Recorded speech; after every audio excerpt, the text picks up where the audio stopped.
welcome to Vien Center for Contemporary Art, VCCA, to participate in the roundtable Journey of Women Photographers.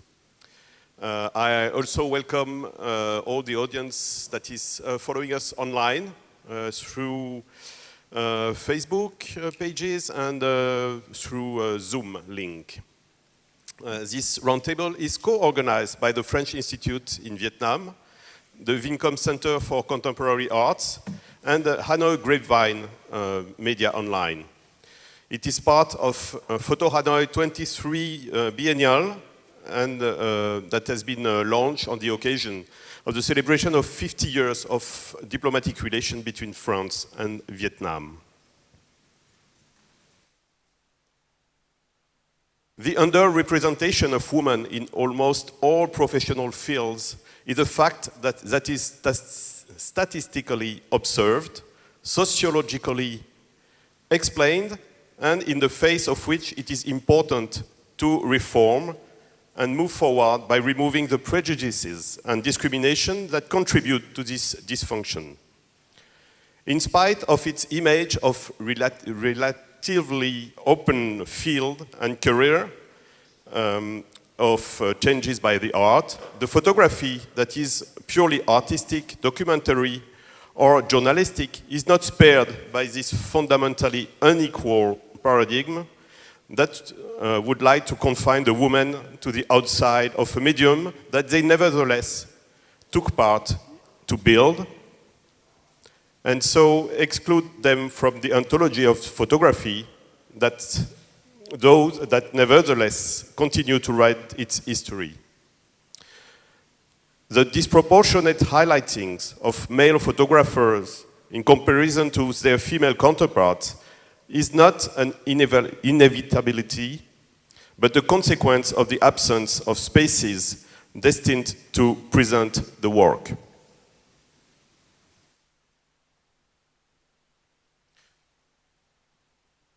An absence that the main artists involved continue to prove wrong by their brilliant careers, thus proving the strength and rigor of the movement that strives to offer a place and a voice to women's photography. This is why this discussion is dedicated today to the stories of women photographers from Vietnam and Europe who have excelled in this medium in order to better understand the path they have chosen, their own language, and the strengths and challenges they have faced. We are therefore honored to welcome several women who have chosen to submit their testimonies, experiences, and proposals to us today.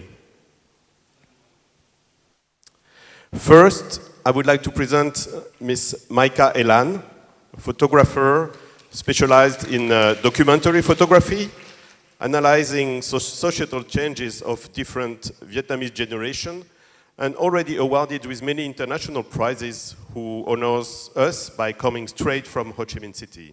Thank you. Second, here close to me, we have Ms. Nguyen Van Nhi, Vietnamese photographer, also doing documentary photography, lending great importance to the reconstructive force of images for the memory of a people and its border. Then in the middle, we have Ms. Huan Yu Xuan, a photographer of French-Vietnamese origin, who has long worked in the fashion industry with prestigious brands, and who today is also interested in new angles of photography, bringing her closer to the world of photography.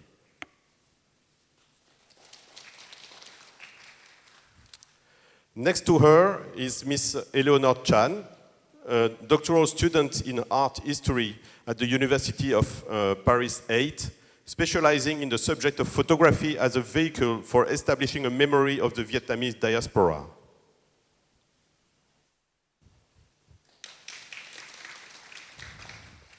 Finally, I would like to introduce Ms. Chung Yuen Lee, today the General Director of Hanoi Grapevine magazine, who is doing us the honor of moderating this roundtable in order to guide the discussion in the most interesting way. During the roundtable, the speakers will share with the audience their point of view on the representation of women in Vietnamese photography and visual arts, both inside and outside the country, and on the affirmation of professional women photographers, as well as their place in the art world, reputed to be more open and progressive, but whose limits, as well as hopes, we will see here. I would like to thank the Vien Center for Contemporary Art and the Hanoi Grapevine for their collaboration in the organization of this event. My thanks also go, of course, to the speakers, and also to you, dear public, the audience, and I wish you a very good roundtable. Thank you.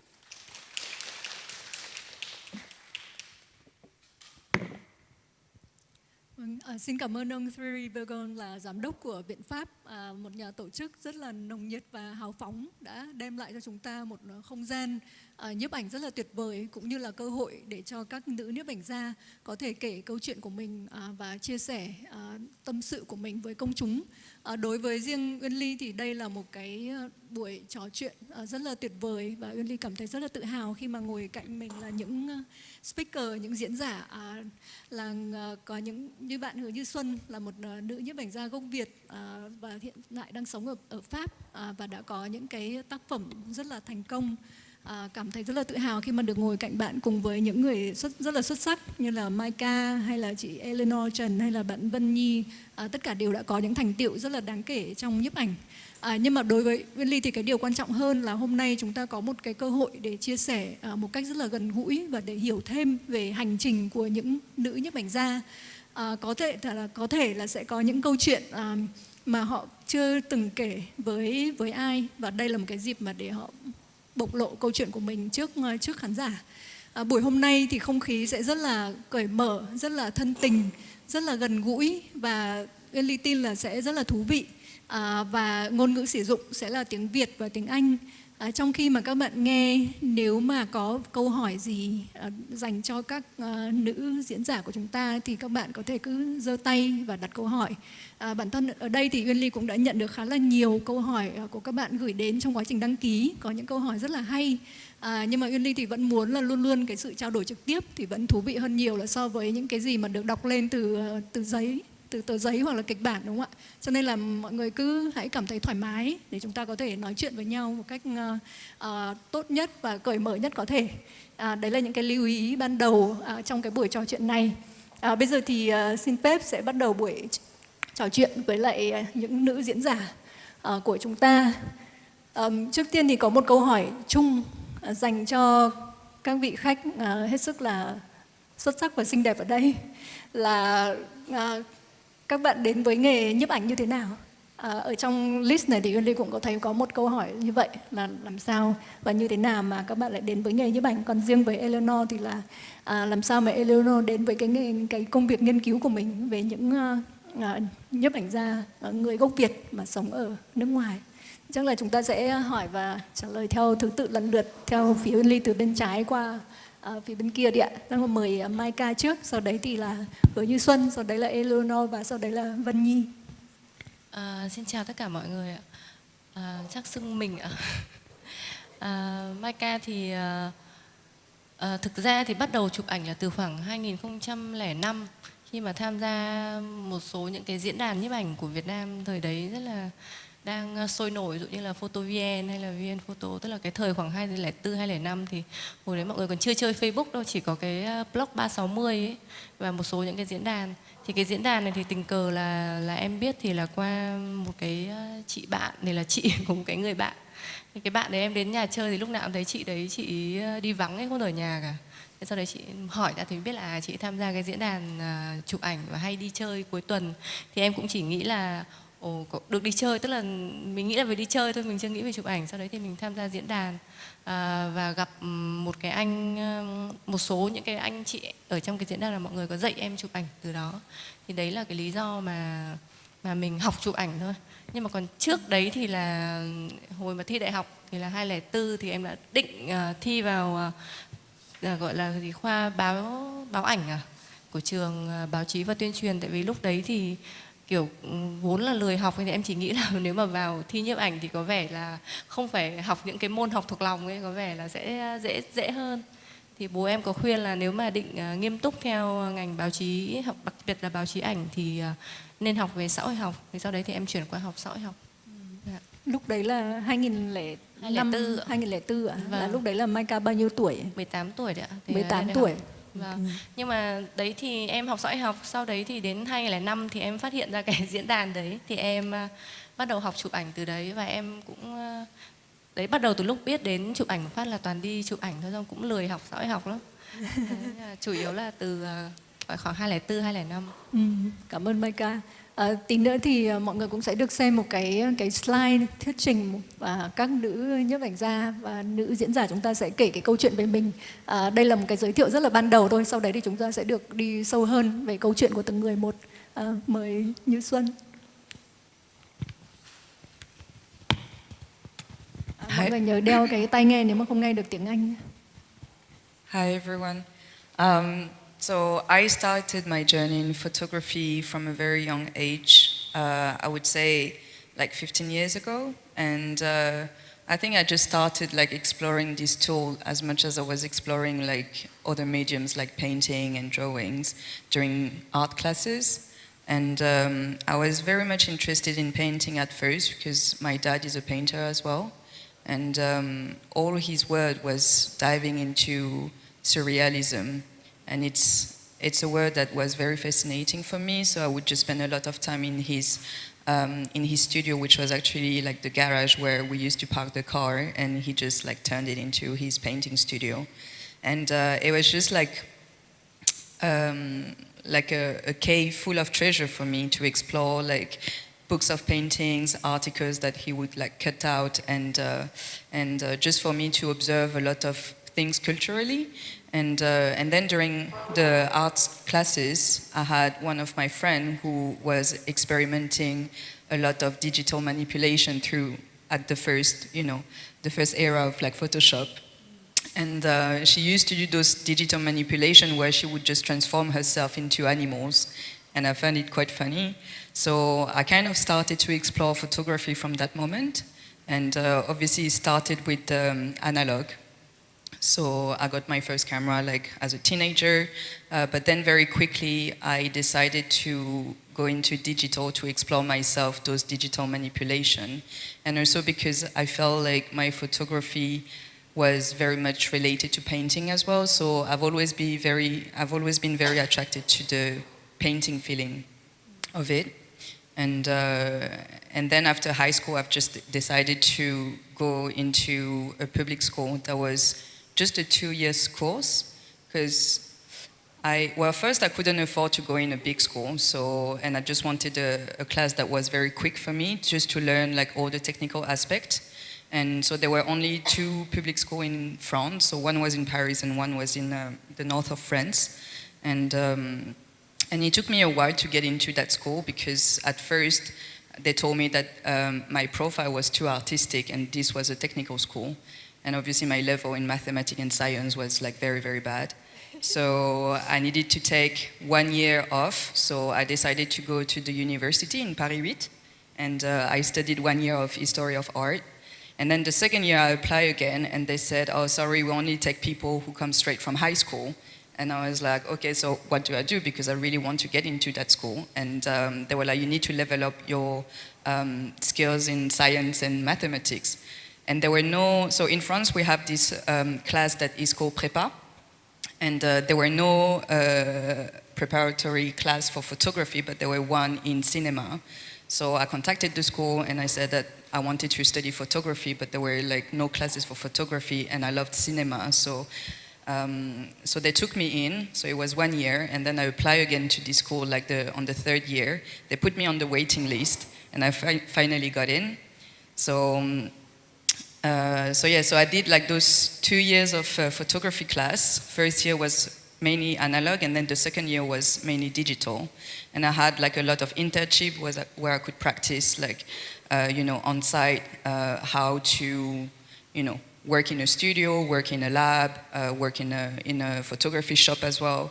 And so after 2 years, like I didn't feel the need to go further in my study. I just wanted to go straight into practice. So I started straight away working in a studio in Paris, and I assisted few photographers, and then from that moment I just carried on, and I moved to London like maybe a year or two after, like in 2012, and this is where everything started basically. Yeah. Cảm ơn, thank you.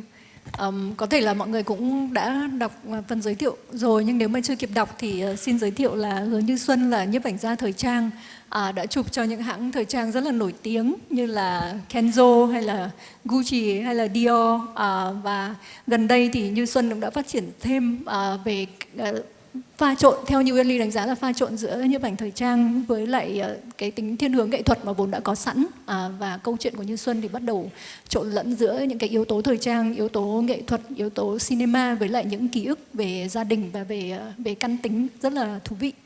Xin giới thiệu thêm một chút để tí nữa các bạn có thể xem cái tác phẩm của Hứa Như Xuân sẽ trình chiếu qua slide. Tiếp theo là mời chị Eleanor. Hi everyone.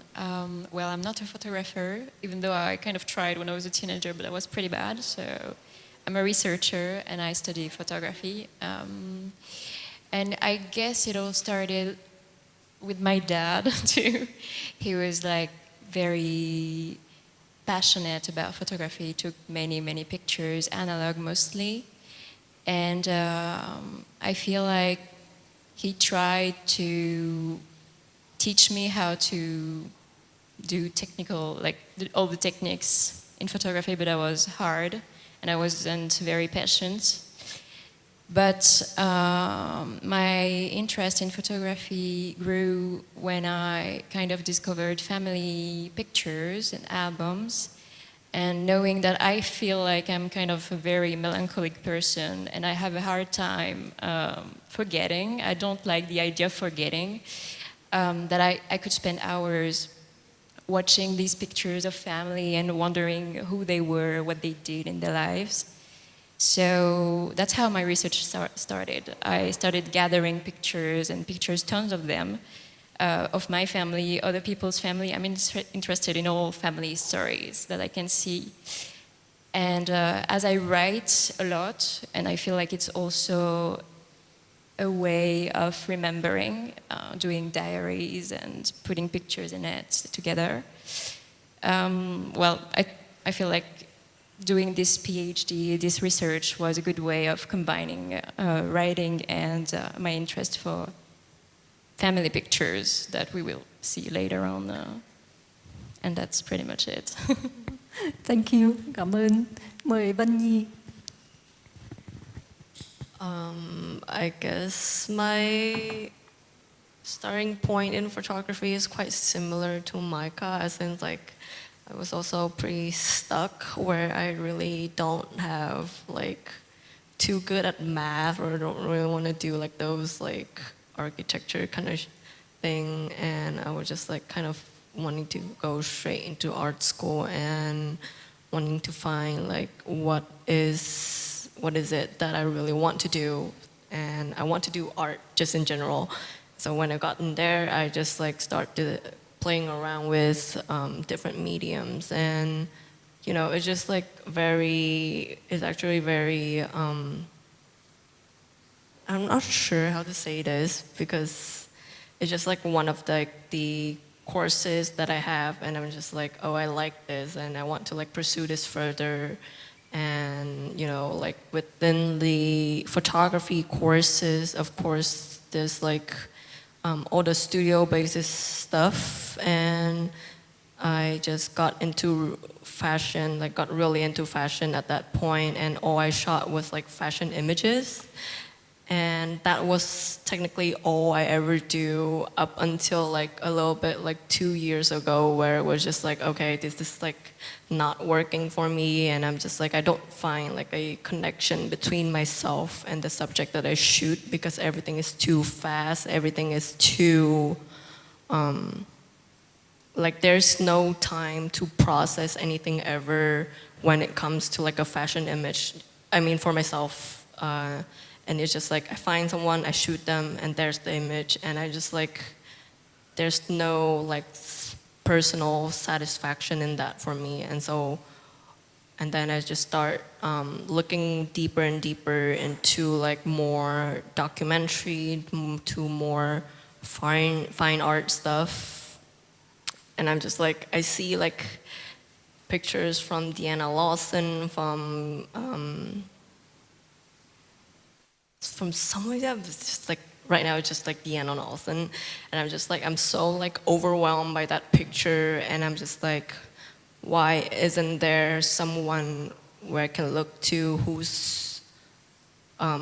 looks like myself and who's also Vietnamese, who's also like a woman that's doing like the same kind of work for myself. And I'm just like got so like, I don't want to be dramatic, but like I got so depressed from seeing that good of a work. I just stopped photography for like 2 years.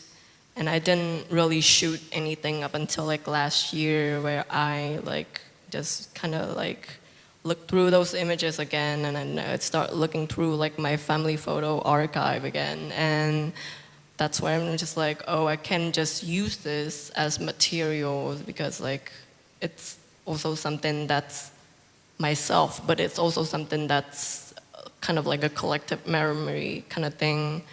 And I can, you know, use this as a jump start to the work that I'm going to do later. So yeah. Thank you. Cảm ơn. Bây giờ thì chúng ta sẽ cùng xem, tức là chúng ta đã nghe rồi, sau khi đã nghe các diễn giả nói về lý do vì sao mình bắt đầu, bây giờ thì chúng ta sẽ xem những cái dự án hoặc là những bức hình mà Yên Ly gọi và đã mời các diễn giả tham gia. Và Yên Ly đặt ra câu hỏi là những cái dự án hoặc là những bức hình mà có ý nghĩa nhất, đánh dấu các cái chặng đường của các nữ diễn giả ở đây là gì? Trước tiên là chúng ta sẽ cùng làm quen với câu chuyện của Hứa Như Xuân. Bên có cái you can use that to switch the slide. Ở bên dưới nếu mà không nhìn thấy rõ thì trên này vẫn còn mấy cái ghế ạ. Có mọi người có thể nếu mà muốn thì nhìn được rõ hơn. Không biết là ở dưới mà có nghe rõ không? Nếu mà nghe rõ thì giơ tay cho Yên Ly biết ạ. Ok, tít đằng kia cũng nghe được, tốt quá. Vâng, cảm ơn. Ok, tốt rồi, yes.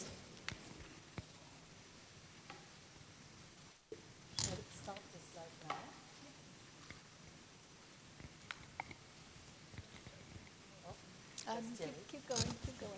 And then we yours. So that's Thierry. Shall I just keep going? Keep going, yes, until you see your Okay, your photos. that's me.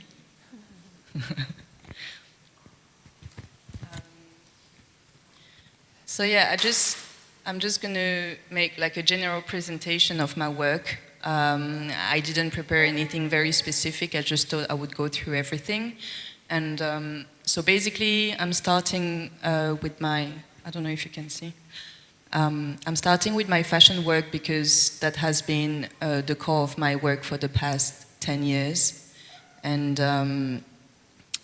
so a lot of it is inspired by a lot of like symbols that have repeated themselves like along the way.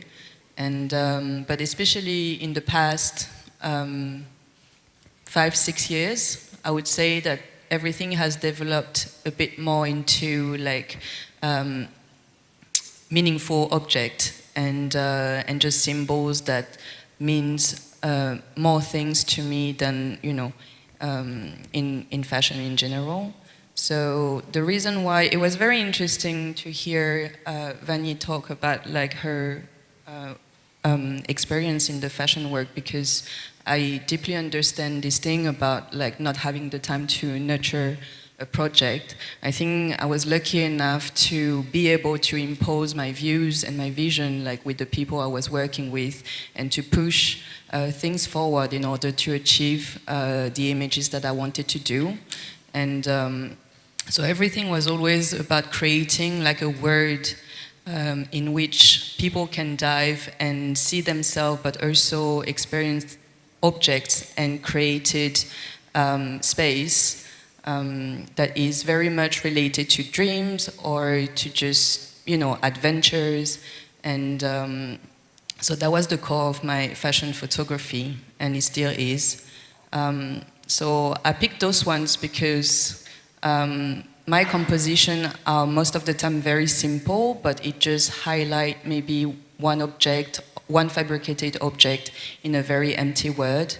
And I picked those one because the horse is an animal that I realize comes back more and more in my work. And whether it's, you know, for its symbol of strength and prosperity, but also like a symbol of like both domesticated and wildness. I think there is something that really attracted me during all this time. And the middle image was actually a picture that I shot for Kenzo. And it was all about creating this word that we carry for ourselves. And that's why I wanted her to carry a sort of like, you know, fabricated island.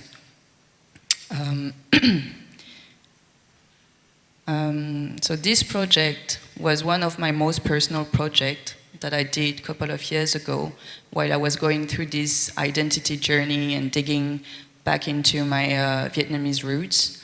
And this story was based on fragments of memory. So every single picture was reflecting either a photography that I had from my family, or something that was related to my own understanding of who I was. So on the left, the girl on the bench is basically inspired by a wedding picture of my family. And I just wanted to take this very simple furniture and just distort it, because for me, everything is about creating your own distorted reality.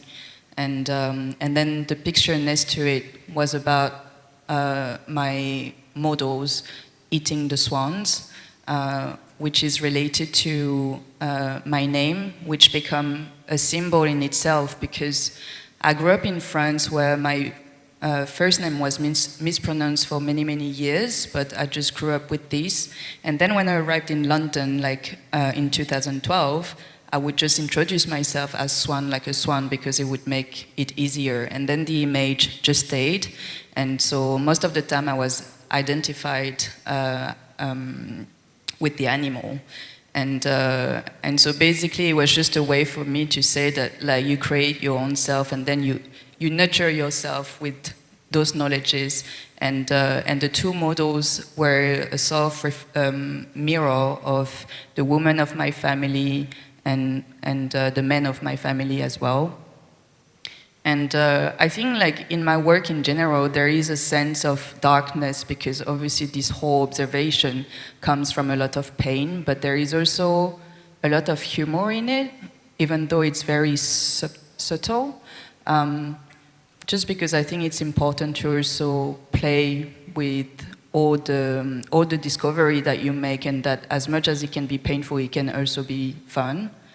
And I think the fashion industry is hard enough for just not enjoy what you do, and I think that was my way to cope with the stress and just the hardship of working in this industry.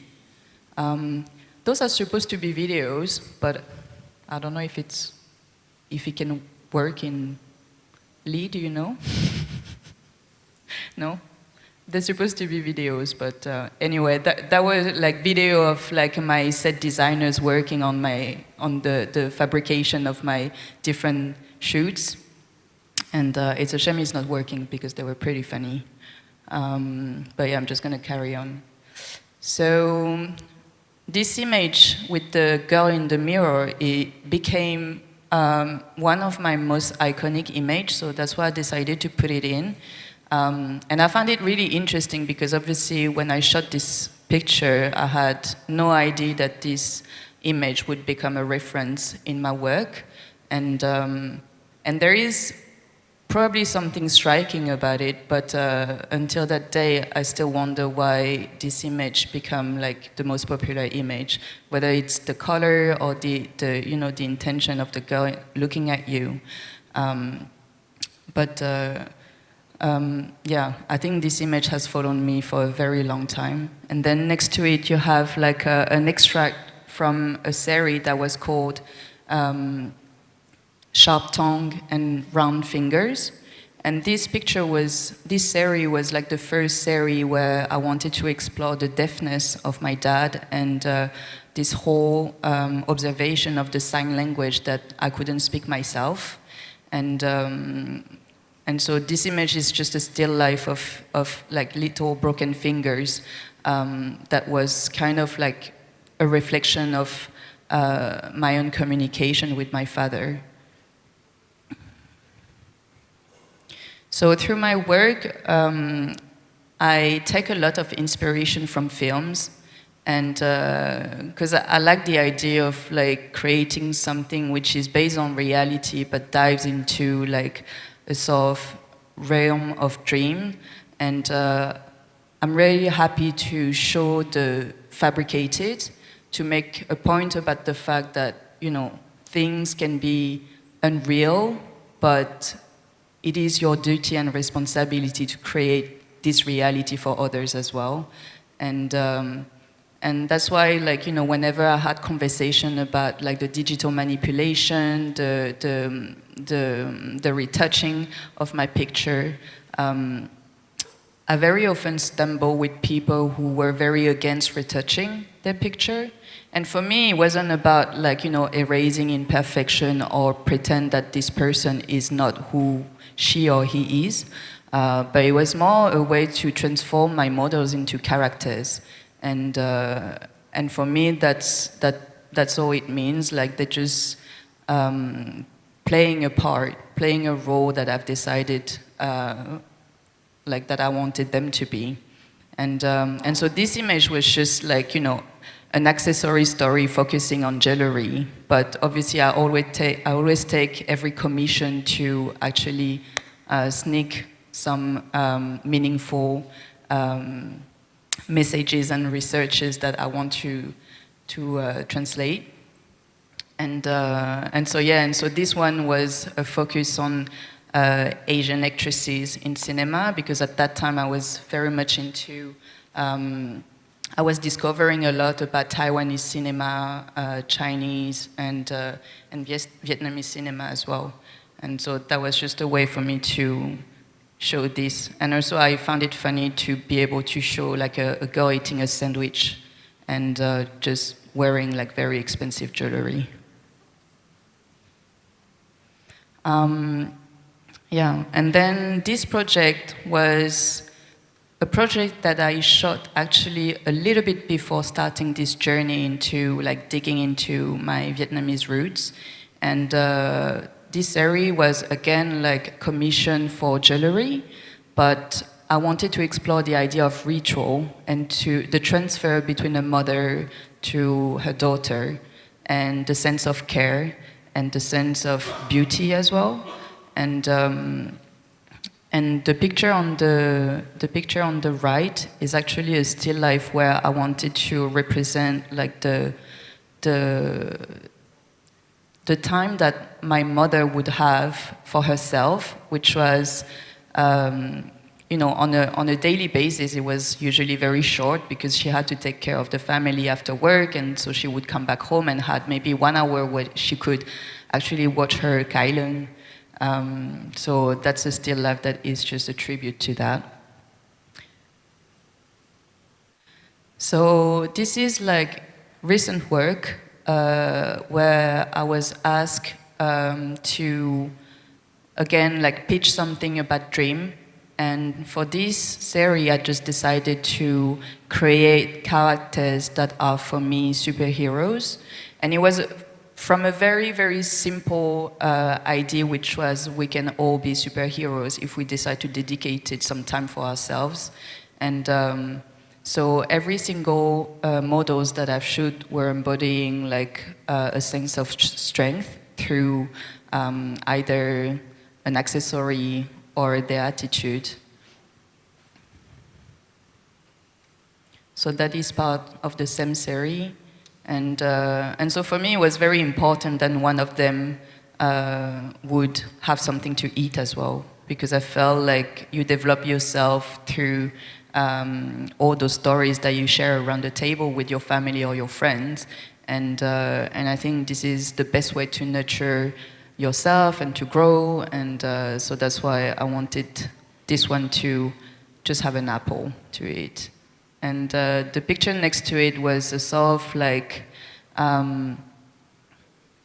tribute to my brother, because his name is Mang, and it's spelled M-A-N. And so in French, obviously, like he's been teased all his childhood for being like a superhero. And so he was called like Superman, Batman, and everything. So it was kind of like a tribute to him as well, because I wanted to elevate it to the fact that he's an actual hero for me, even if that sounds very cheesy. But I think like with the years and me growing up, like I just became like so respectful and grateful for everything he did for our family. So that was a way for me to just like, you know, say a little thank you. And so yeah, so I mean, this is like all my fashion work, and I just wanted to show like, you know, how I can translate something that is supposed to be just glam into something that can be also joyful.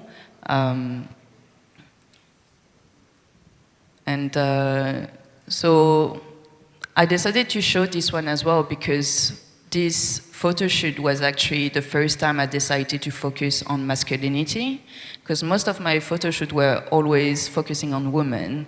And as I was going through this journey of like, you know, discovering, you know, a bit deeper how I reflect on things and reflect on the people that surround me, I was observing like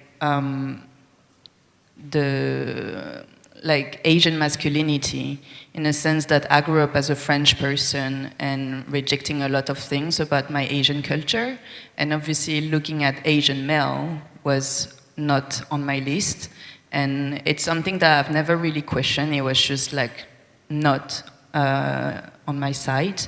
And so with this story, like I really made a point about, you know, I wanted to shoot Asian models and see how would be my interaction to it, and how I could also highlight those bodies that have been so underestimated for so long, at least like in my experience in French culture.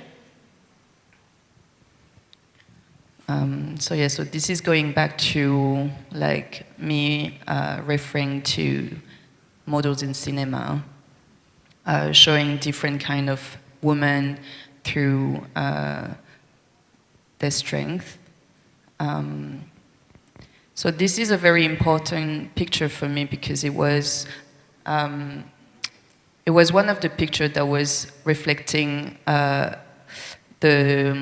the gratefulness that I had for my mother. And so that was one of the main pictures that was showcased for my first solo show. And again, it's all like fashion commissioned, but I think the way I'm talking about it is obviously way deeper because all those stories were very much influenced by a lot of researches, and they were never shot in a rush. I always took a lot of time to dig inside like the content. Oh, I need to go quicker. Okay, so this is my inspiration in cinema.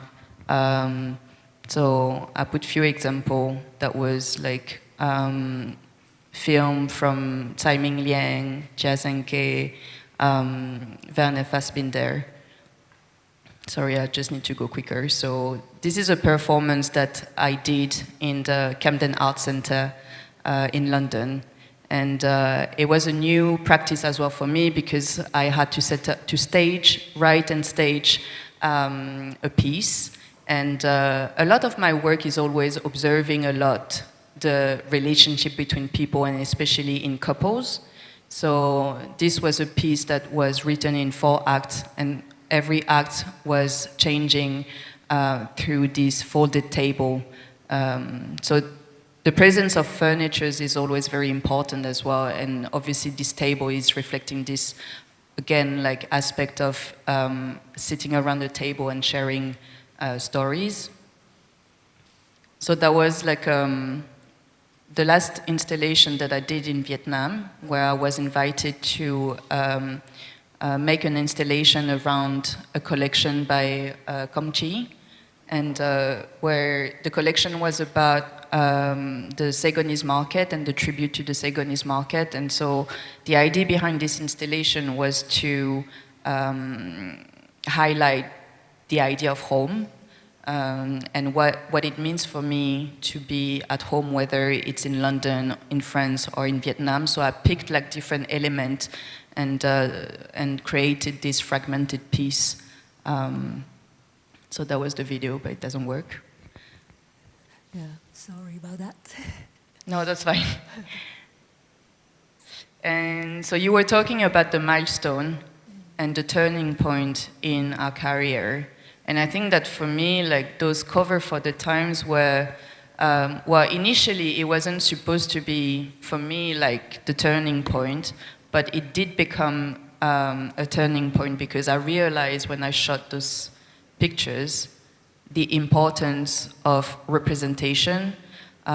Because in 2018, when I shot the BTS cover, it became so popular, obviously because of them, but also within the Asian community in the diaspora, like everybody was praising the fact that they were so proud to have a female Asian photographer actually shooting for the first time like an Asian band for a US cover. So this resonated a lot when I photographed this.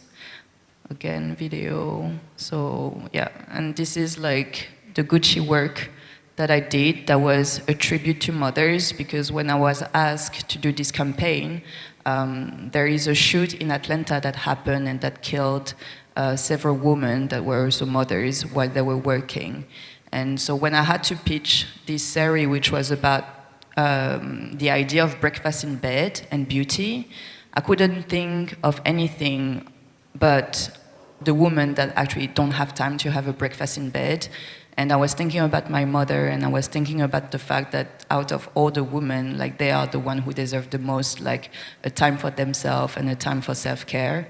So I decided to do a portrait of 3 women in France that are actually working hard to bring this idea of representation and to spread out the word about how it is to be a French Asian woman in France.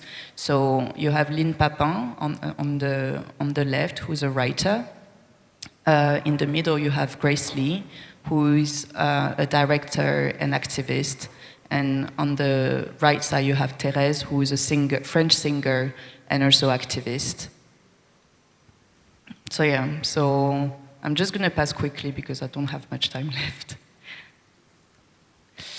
But yeah, so all in all this body of work has found its way to my first solo exhibition in September at the Photography Museum in House Marseille in Amsterdam, where I could gather like all the work that I've done in fashion and also in terms of personal project, where I was doing this research about the displacement of memories. And so I was setting up this exhibition in the same way that I would set up a fashion shoot. And installation was as important as the picture on the wall to depict this sense of nostalgia, but also this sense of gratefulness. And all my observation through these years about like whether it's my own identity or the way my family have been through this journey themselves. So this exhibition is showcasing my personal project, which is called Tropism, Consequences of a Displaced Memory, and which is basically a journey that I have started like 6 years ago when I came back to Vietnam for the first time. Yeah, they are on the wall, right? Yeah, so they are the picture exhibited here today. And so basically I gather all those archive pictures in, so that's the book that I've published also this year, that gather all the archive pictures from this project. And so yeah, basically I scanned all those pictures without thinking that this would ever become a project. It was just material for me to be able to bring back the whole puzzle together. And as I was going along the way, I discovered that some of those pictures were interacting with me in an emotional level that was, very specific. And so I decided to pick all those pictures and to work on it in a very different manner than my fashion work, in a sense that my fashion work is very much researched and planned. And this one was more about like the very specific moment of the trigger. And so I decided to take those pictures and manipulate them digitally by selecting some areas and using this algorithm, which is recalculating recalculating and recreating a content based on the surroundings. And the fact that this algorithm was basically doing exactly the same thing that I was doing on a human level, which was, picking some fragment of memories and trying to reconstruct like my own story through that, I found the process like very similar. So I carried on like using this practice like for many of them. And with time, I just realized that the focus was mainly on the silhouette. And by observing it, I just realized also that like maybe the reason why I was more focused on the silhouette was maybe because those silhouettes are actually the real storytellers, and they are the people who are actually transferring all the history from a person to another. So this whole project was an observation of the displacement of memory and the inherited memory as well, and how it can travel from a person to another without having words pronounced.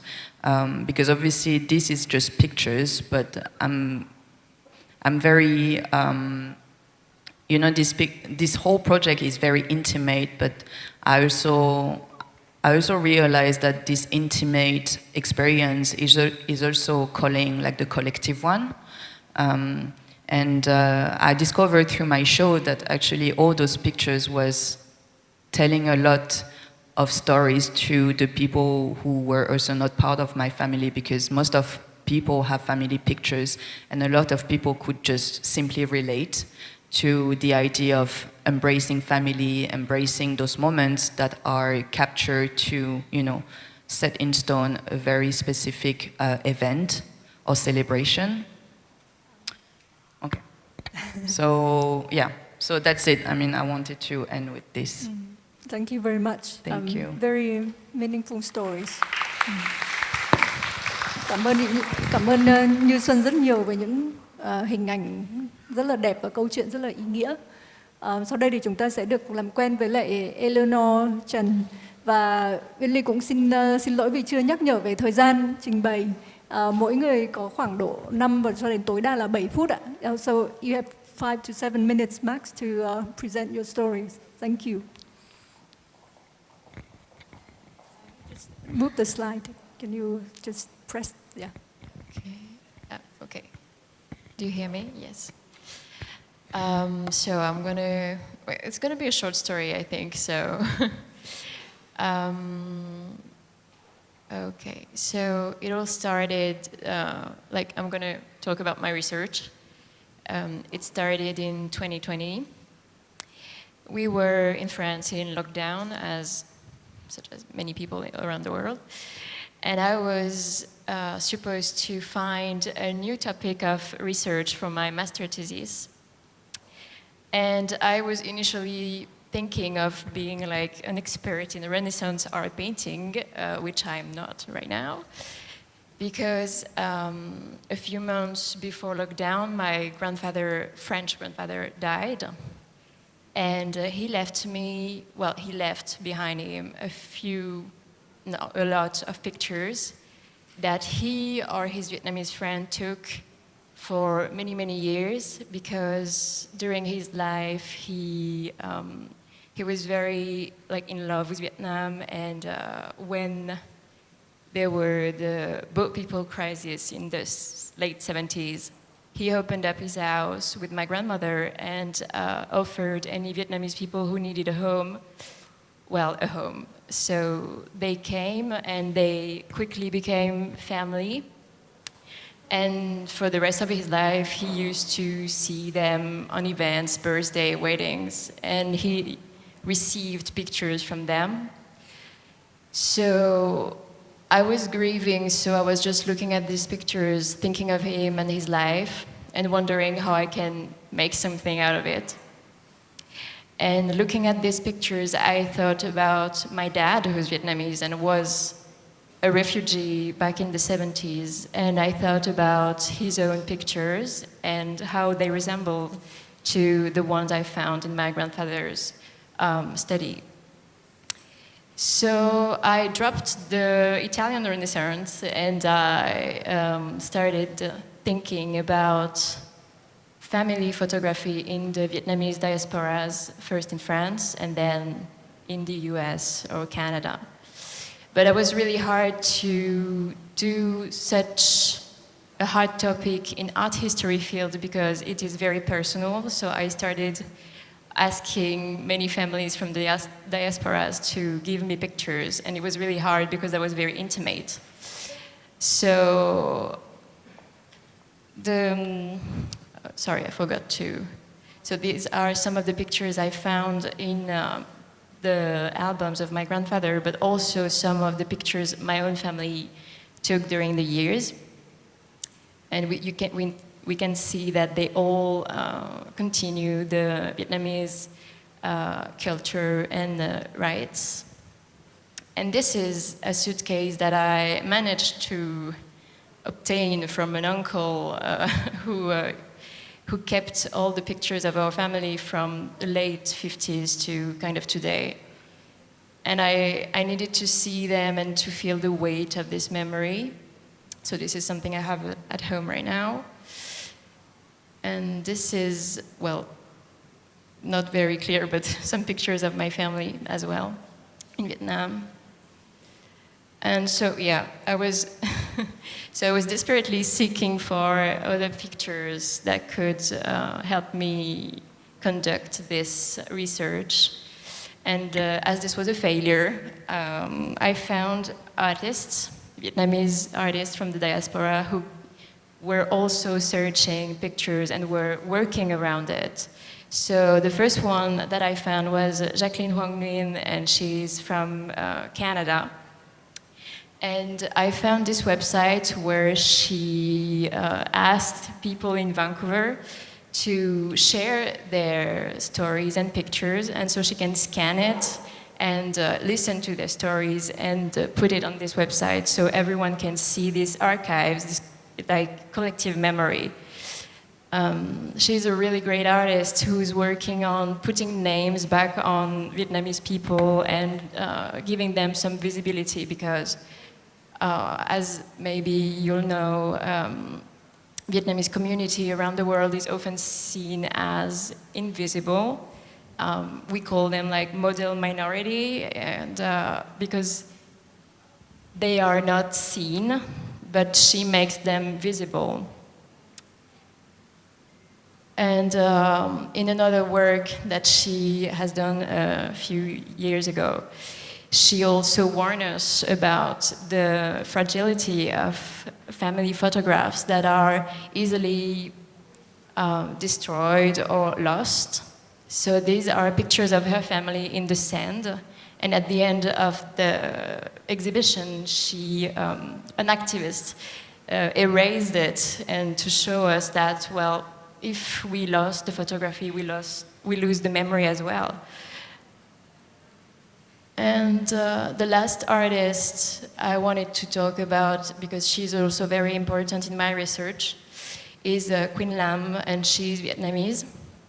And she is the other side of my research, because she's not from a diaspora, but her family has a really tough history, and she has an uncle that may or may not have been to the US and that she is looking for.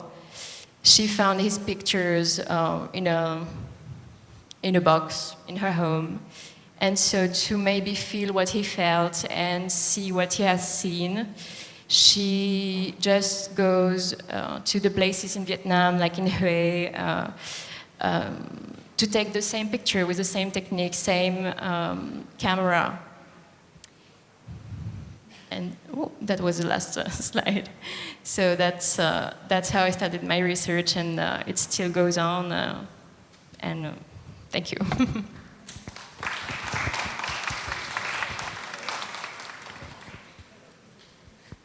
Chúng ta đều thấy là giữa những câu chuyện mà các nữ diễn giả vừa rồi kể có sự liên kết rất là rõ ràng giữa những cái ảnh cũ và ký ức và album của gia đình, đúng không ạ? Ngay cả câu chuyện của Vân Nhi cũng thế, cũng có liên quan. Bây giờ thì chúng ta sẽ cùng lắng nghe và cùng theo dõi câu chuyện của Maika. Thank you. Tại vì hôm nay chị Ly có đặt đề bài là một hành trình, nên là mình không chia sẻ quá nhiều về những cái công việc, mà mình chia sẻ về những cái cột mốc, cũng như là mình nghĩ là những cái sự kiện ảnh hưởng đến cái việc mà mình liên hệ với nhiếp ảnh hay là thực hành nhiếp ảnh nhiều hơn. Đầu tiên mình muốn chia sẻ ảnh cũng là ảnh gia đình. Thật là tình cờ khi mà Xuân hay là Elone hay là cũng đều nói về cái ảnh hưởng của người cha. Tại mình thì mẹ mình mất sớm, nên là mình sống với ba từ nhỏ, nên là gần như là cái tính cách hay là cái tuổi thơ của mình thì gắn với ba nhiều hơn. Và mình cảm thấy rất là biết ơn cái điều này. Ba mình thì cũng là một cái người rất là ham chơi và cho mình một cái tuổi thơ rất là tự do, để mà sau này mình thật sự là thành một cái con người rất là tò mò và luôn muốn khám phá mọi thứ bằng cái việc là tự mình trải nghiệm, chứ không phải là đôi khi chỉ là học qua sách vở. Thì đấy là một cái mà mình học được rất là nhiều từ cái người cha của mình. Và nếu mà nhớ không nhầm thì ba Maika là nhà triết học, đúng không? Đúng vậy, ba em thì là một người giáo sư triết học. Nhưng mà trông lúc nào cũng như kiểu một ông đua xe là gì tay chơi. Mô tô phân khối lớn. Mô tô phân khối lớn, đúng vậy, nhiều hơn là một nhà triết học. Thế nên là em cũng muốn chia sẻ cái đầu tiên đấy là một cái điều biết ơn khi mà được làm con của ba em. Thứ hai nữa là cái hành trình nhiếp ảnh thì nó cũng như em có chia sẻ qua là em có học xã hội học, và sau đấy thì đến năm 2005 thì có tham gia cái diễn đàn Photo Vien. Em nhìn thấy một vài gương mặt anh chị ở đây cũng thấy em quen từ thời Photo Vien, rất là cảm ơn anh chị đã tới.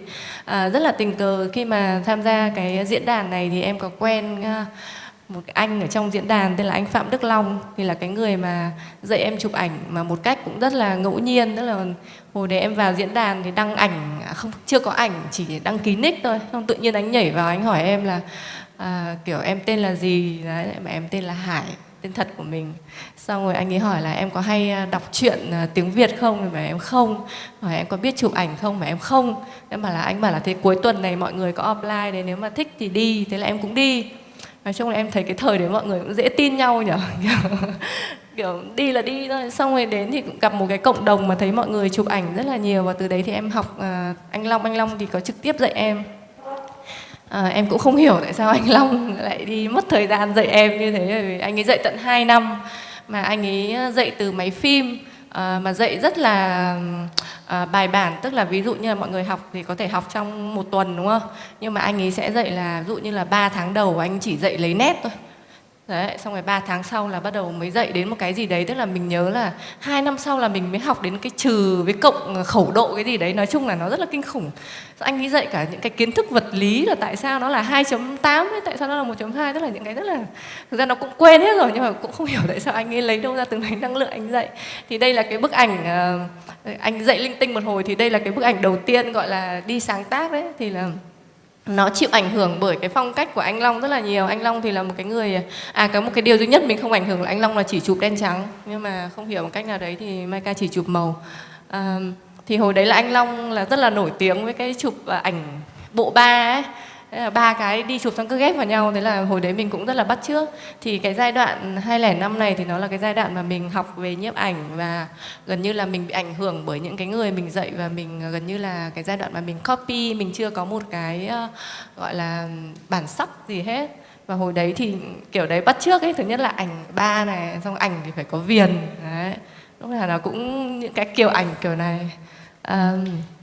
Sau đấy đến khoảng 2006 đến 2010 thì là một cái giai đoạn mà mình có rất nhiều những cái người bạn bè chụp ảnh, và mình chụp nhiều về ảnh Lomo, ảnh đường phố, ảnh thời trang. Hồi đấy thì chủ yếu là kiếm sống bằng ảnh thời trang và chụp ảnh như là tạp chí đẹp hay là sành điệu. Ngày xưa là có tạp chí sành điệu. Chị Ly ở đây cũng từng phải làm người mẫu này. Rồi em thấy dưới khán giả có anh Quang, ngày xưa là cũng phải lái xe chở đi chụp ảnh này. Kiểu đấy, tức là cái kiểu chụp ảnh thời đấy nó chưa chuyên nghiệp như là bây giờ. Kể cả là khi mà mình làm thời trang thì hầu hết là người mẫu cũng là bạn bè của mình. Xong ekip từ stylist cho đến make up thì cũng hầu hết là bạn bè. Xong rồi tự nhiên người ta có cái nghề đấy, tức là cả lũ cứ đi với nhau. Thì nó mang tính là hành trình như vậy nhiều hơn. Sau đấy thì đến 2010 thì mình chuyển qua chụp tư liệu đến một cái cơ duyên, tức là mình tham gia một cái khóa học IMMF. Giải thích một chút thì IMMF là một cái khóa học có tên gọi là Quỹ Tưởng Niệm Đông Dương, là của những cái bác nhiếp ảnh gia người nước ngoài mà từng tham gia chiến tranh ở Việt Nam mà đã rất là thành công nhờ cái việc tham gia cuộc chiến. Ví dụ như là James Nasway hay là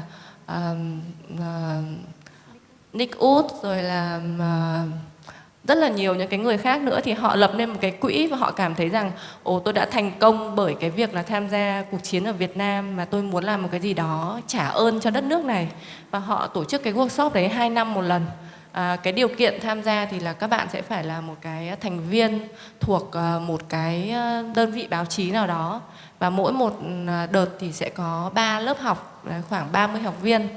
Thì tại sao mình lại tham gia cái khóa học này trong khi mình thì không phải là chụp về báo chí ở cái thời điểm đấy? Thì cũng rất là tình cờ nhưng mà cũng rất là buồn cười. Để nhân ở đây thì là cũng một cái buổi về phụ nữ, thì cái anh tổ chức cái khóa học này là anh Châu Đoàn, thì có gọi điện rất là khẩn cấp cho mình, bảo là chết rồi Maika ơi, sắp có cái lớp học này nhưng mà cả lớp ấy kiểu 27 nam mà không có nữ, mà bây giờ tiêu chí là phải có ít nhất 3 bạn nữ, là tìm được 3 bạn không cần biết là chụp gì, chỉ cần biết là biết dùng máy ảnh thôi để có thể nhét được vào 3 cái lớp đấy. Thì có Maika và hai bạn nữa là cùng tham gia. Thì đấy là cái cơ duyên mà mình tham gia học về cái khóa học ảnh báo chí hay là tư liệu này, đấy là 2010. Và nó có một cái rất là đặc biệt, tại vì trước đấy mình chụp thời trang ấy, thì mình sẽ làm việc nhóm nhiều hơn, và cái thành quả cuối cùng nó cũng là một cái thành quả nhóm chứ không phải là của cá nhân mình. Và mình cũng phải phụ thuộc rất là nhiều người, từ stylist cho đến make up, và đôi khi là cái thành quả nó cũng có những lúc mình rất là vui, nhưng có những lúc mình không thỏa mãn với những cái đó. Thì khi mà mình được học về chụp tư liệu chẳng hạn, thì ở cái khóa học này thì mặc dù nó cũng chỉ là 1 tuần hay là 10 ngày gì đó thôi, nhưng mà lần đầu tiên là kiểu mình đi chụp một cái đề tài mà mình tự chọn, xong rồi mình phải tự đi tìm nhân vật, tự phải nói chuyện với họ, tự thuyết phục, xong rồi tự lên lịch để đi chụp, rồi chụp ra một cái sản phẩm mà trong khóa học này cũng có giải thưởng nọ kia, thì mình cũng được 2 cái giải thưởng ở đây chẳng hạn.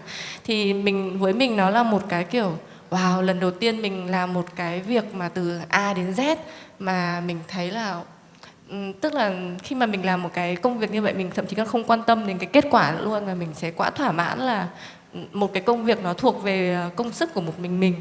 Thì ở cái khóa học này thì mình cũng gặp giảng viên của mình là bà Gabi Sommer, là người Đức, thì là cũng là một cái người mà sau này đã cũng trở thành một cái người bạn, cũng như là một cái người biên tập viên mà đã giúp mình rất nhiều trong những cái công việc mình chụp tư liệu sau này, từ cái việc mà đưa ra những cái góp ý cũng như là đưa ra những cái lời khuyên về mặt biên tập. Ví dụ các bạn có thể đây, hôm nọ mình phải lên Facebook mình chụp lại màn hình cái thời gian mình học workshop. Thì ví dụ ở đây là 4 cái ngày đầu, thì hồi đấy là mình có chụp ảnh tuồng. Mình có một cái quyển nhật ký, thì kia là cái lời lưu bút của Gabi vào cho mình. Cái cột mốc mình nghĩ là lớn nhất trong sự nghiệp về mặt tư liệu của mình, đấy là cái khoảng 2011-2012, khi đấy là mình thực hiện cái dự án The Pink Choice, yêu là chụp về các cái cặp đôi đồng tính ở Việt Nam. Cái dự án này thì được tài trợ bởi quỹ CDEF, là một cái quỹ nghệ thuật của Đan Mạch. Và cái thời điểm đấy thì chị Uyên Ly cũng là cái người mà làm trong quỹ và giúp mình rất nhiều trong cái việc làm hồ sơ. Nó cũng là một cái trải nghiệm rất là tuyệt vời, bởi vì không chỉ là mình làm một cái dự án dài hạn đầu tiên, nhưng mà mình cũng phải va chạm với những cái việc như là lần đầu tiên phải viết một cái đơn xin dự án, rồi trả lời rất là nhiều những cái câu hỏi. Lần đầu tiên phải đi thuyết phục những cái gọi là ban giám tuyển hay là hội đồng gì đấy, tại vì hồi mình có một cái kỷ niệm là mình gửi thư hồ sơ đến 2 lần thì họ vẫn từ chối, vì họ nói là họ cần có nhiều hình ảnh hơn, chứ còn viết như này họ không hiểu là mình định làm gì. Xong mình cũng đi chụp ảnh thêm rồi mà vẫn bị từ chối, xong mình cáu quá, mình bảo là bây giờ đi xin tài trợ để có tiền để làm thì mới có thêm hình ảnh, chứ bây giờ nếu mà các anh chị muốn là tôi có một cái bộ ảnh hoàn chỉnh rồi mới tài trợ, thế thì cái quỹ này sinh ra để làm gì. Đấy là cứ cáu nhau vài câu tự nhiên lại được quỹ đồng ý, thì cũng rất là biết ơn. Thì đấy là cái hành trình mà mình thực hiện Yêu là Yêu trong 2 năm, từ 2011 đến 2012. Và cái triển lãm đầu tiên của Pink Choice cũng là ở Viện Gớt năm 2013, và mình được cái giải thưởng Congress Photo. Mình cũng nghĩ là một cái cột mốc mà giải thưởng nó là một phần, nhưng mà cái sự ghi nhận của giải thưởng nó làm cho bản thân những cái tác phẩm của mình có rất nhiều những cái đời sống khác nữa, khi mà tự nó được đi triển lãm ở rất nhiều nơi, cũng như là khi mà sau này mình có những cái dự án khác thì mình nghĩ là bản thân mình cũng có một cái độ tin cậy nhất định để mình làm những cái việc khác được dễ dàng hơn. Đến 2013, trong cái quãng sau đó thì mình thực hiện rất là nhiều những cái dự án khác, nhưng mà 2013 thì mình chụp cái bộ ảnh của bố mình, như là bố tôi trong cái thời gian mà bố điều trị ung thư. Thì với mình cũng nghĩ nó là một cái cột mốc, theo kiểu là bình thường mọi người đi chụp ảnh rồi hay đi chụp ngoài đường, sau đấy thì rất hay bị hỏi là kiểu chả bao giờ thấy chụp ảnh cho bố hay chả bao giờ thấy chụp mẹ hay chả bao giờ thấy chụp ảnh cho những cái người thân trong gia đình. Thế thì cái công việc chụp ảnh của mình để làm gì nếu như mà mình cứ chỉ đi ra ngoài. Thì cái như là bố thôi nó như là một cái điểm nó hơi chậm lại để mình có thể gần gũi hơn với người thân của mình và chụp một cái cột mốc cũng với chính bản thân họ và cùng chia sẻ cái khoảnh khắc đấy với cả gia đình mình. Sau đấy thì mình nghĩ là cột mốc cuối cùng hiện tại được cho là quan trọng là đến 2014 thì mình sinh em bé. Hai cái ảnh này chỉ cách nhau 1 tuần thôi, là 1 tuần trước khi sinh là vẫn ngồi edit hình, sau đấy 1 tuần thì chỉ ngồi bỉm sữa. Thì từ cái 2014 đến nay thì khoảng 9 năm thì mình vẫn làm rất nhiều công việc khác nhau. Bây giờ mình làm nhiều hơn về biên tập viên, mình làm về giám khảo rồi mentor các thứ, nhưng mà cái thời gian nó không còn là của một mình nữa, và mình chia sẻ cái thời gian cũng như là cái công việc của mình với con, với chồng nhiều hơn. Thì tạm là như vậy. Xin cảm ơn. Cảm ơn Maika. Chắc là Ly sẽ xin phép tranh thủ đọc một vài cái comment ở trên livestream để cho chúng ta biết là chúng ta đang kết nối với những khán giả trên livestream nữa. Lúc nãy khi mà Hứa Như Xuân đang trình bày thì có một bạn ấy bảo là amazing, good job. Sau đấy thì đến phần của Eleanor rồi Maika thì một bạn bảo là tuyệt. Xong rồi có những bạn đặt câu hỏi, những câu hỏi này rất là liên quan đến cái phần mà thảo luận tiếp theo của chúng ta. Lát nữa thì sẽ xin phép bạn Hương Bùi trên livestream là chúng tôi sẽ đặt cái câu hỏi cho các diễn giả ở đây giống hệt với câu hỏi của bạn luôn. Nên là khi livestream thì bạn hãy đợi một chút nhé. Rồi bây giờ chúng ta sẽ cùng nghe câu chuyện của Vân Nhi. Xin mời Vân Nhi. Hi. Such a pressure having to present after all like 3 like crazy ass body of work, but here we go. Oh, thank you. This is me. Oh my God. Whatever. But yeah, so this is my work. I want to like preface this saying, I just wanted to say that my body of work takes a lot of time just like not doing anything at all. Pretty much it's just that before this I spent like the 2 years just doing like very much like desk research about like how I can, you know, like best convey what I want to convey, which is, you know, just in general, like the Vietnamese stories and like how underrepresented Vietnam is, and how like how we're just being known for being athletic shoemakers, or that we won a war, which we didn't even ask to be in that war in the first place, you know. And like I feel like it's such a important moment for me when I'm, you know, like when I starting to realize that I'm not going to get any further if I'm just going to like be overseas and I'm doing like all these things that I'm just like, I feel so like detached from the reality that I have to live in, which is, being like this Vietnamese woman, and I'm not rich, I'm not like born with a silver spoon in my mouth to be able to like, like move around, being so, having like this freedom to just explore myself, I guess. So that's why I really want to do something that's not going to put myself in a box and not put myself in like this box of being called a woman, or this box of being called queer, or this box of being called like, whatever. I just want to be known as like, I just want to like tell the stories that I have to live, and the nuance, and how the community changes as time progresses. So this is one of the work. I think this is the work started when I entered like a workshop hosted by Matka and Jamie Maxton Graham, which is, I just thought that if I really want to do this, I need some sort of structure in my life that could help me move forward with the work. So this is when, so all of this work it is to be taken in as an individual images and not as a whole, even though it's a series. So yeah. So like for say this image, it was, I would start to think about like how during my childhood, I used to do like these road trips with my parents, and we would, we would pull out to like a roadside motel, and I don't know, like the interiors of these roadside motels are very niche, like very kitschy, very like melodramatic, and it's in a way, it's so like Vietnamese to have like pink walls and then poster of the beach, even though we're like in the middle of nowhere. And so like to like be able to like find some place that reminisces of my childhood so much like this, and have like, my friend in here, and it just like, connect between all of these memories for me, I guess. And so yeah. A lot of the time, as you can see from these images, they are all indoors, as the domestic has been like such a huge inspiration for myself, as I'm very much a homebody, and I really just want to stay home.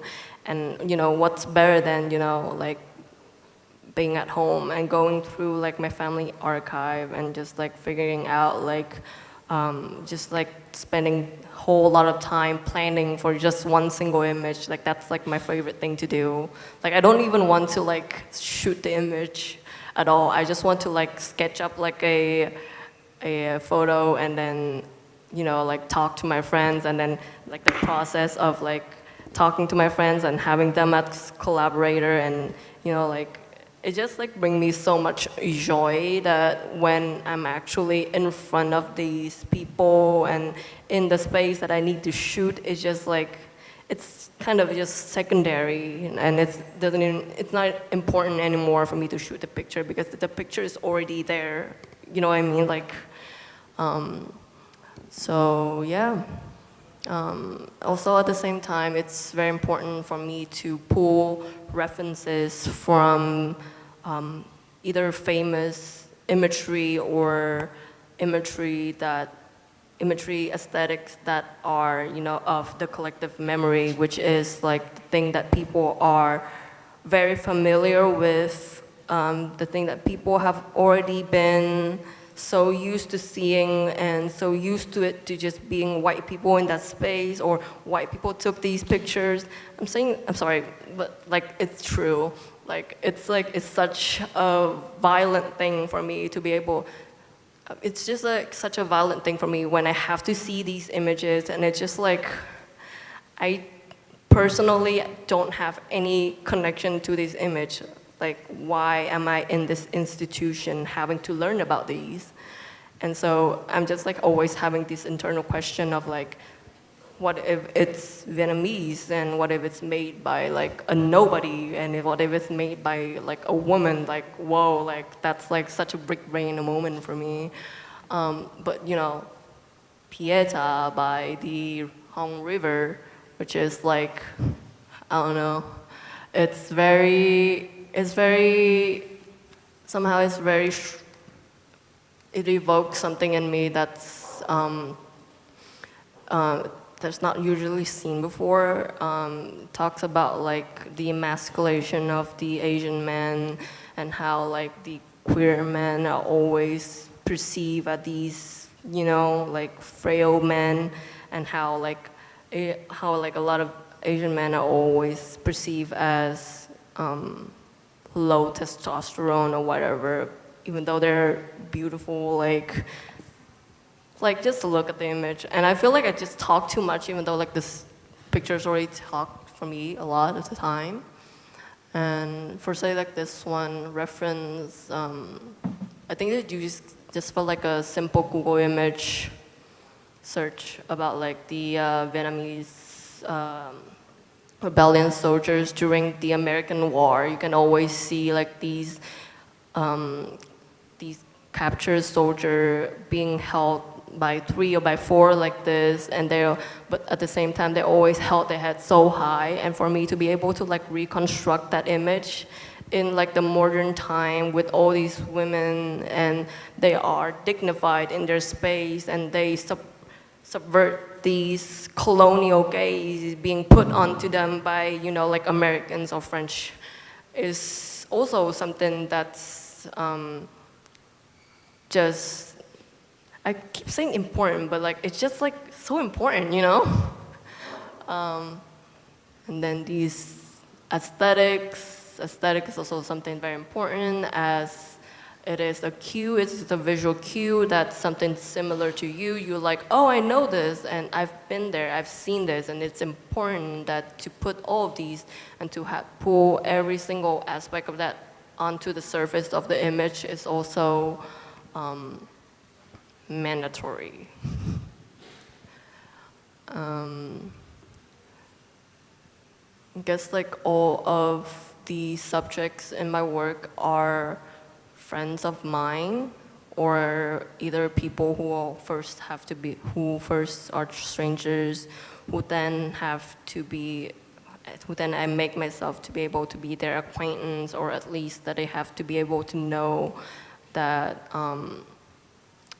I am, to know what kind of work that I do, or that they are fully aware of what kind of situation they are being put in. And to me, that's also something that I consider very seriously, which is violence in photography.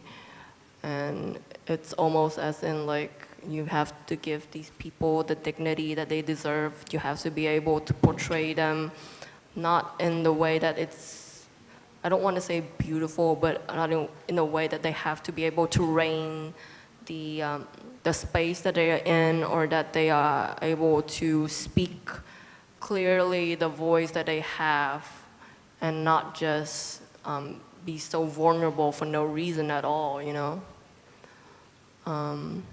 Funny pictures. Also, like, a connection with a lot of these, like all these 3 women here, is that I also dig into the archive of my family a lot, which this one is just one image of like a lot of archival images that I pull from myself or my friends. And it's very important for them to be present in the series, because it is, for myself, it is the bridge between the past and the present. Because like, you bring something of the past and you put it in the present, either by capturing it again, or by reconstructing the pose that they did, or the spaces that they in.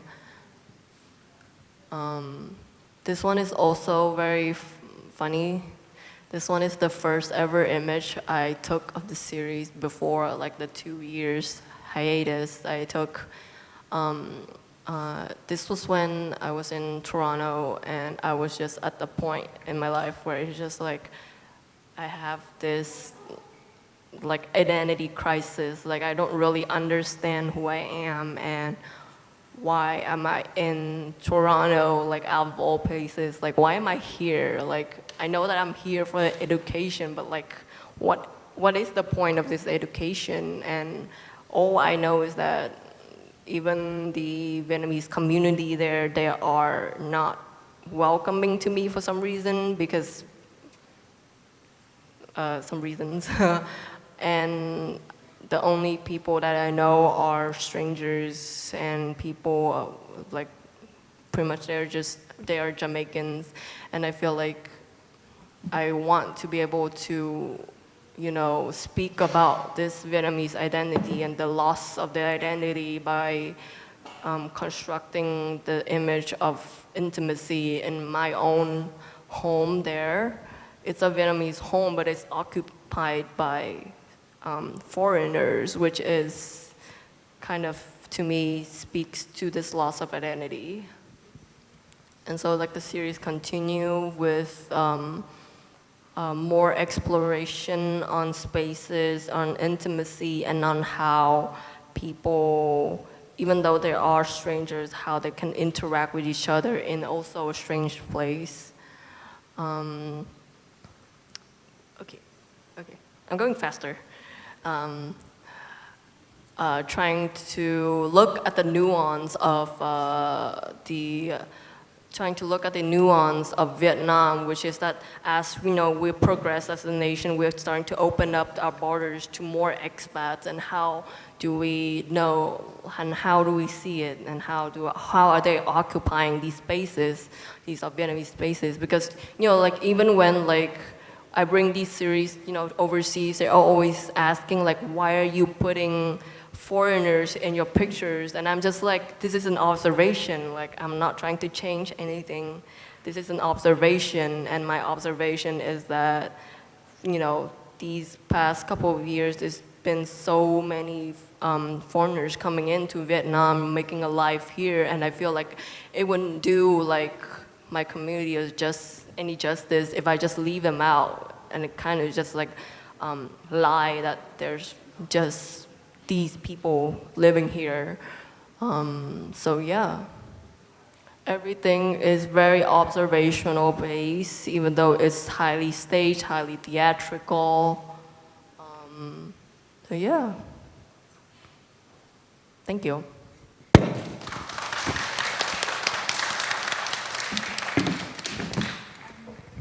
Để mà làm cho không khí của phần thứ hai sôi nổi hơn thì trước tiên chúng ta sẽ vỗ tay thật là to để mà cảm ơn các nữ diễn giả.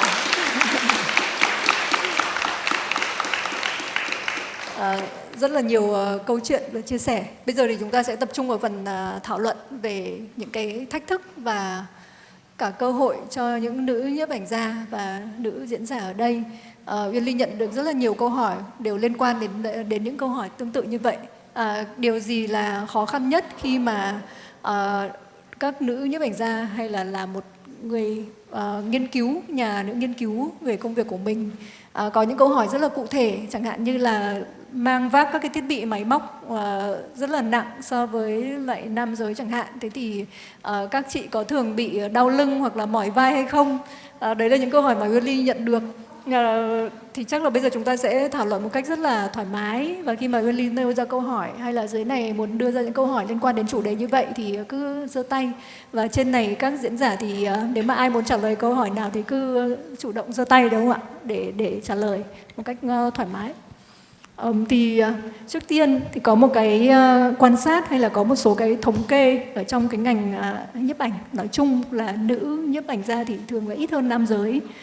Có một số nghiên cứu cũng cho thấy như vậy, mà gần đây Linh cũng đọc là thường là những người mà vào ngành nhiếp ảnh, đi học ngành nhiếp ảnh cũng không phải là ít nữ, nhưng mà đến khi mà tốt nghiệp và ra trường và đến khi mà làm nghề nhiếp ảnh thì số lượng nam lại áp đảo hơn nữ rất là nhiều.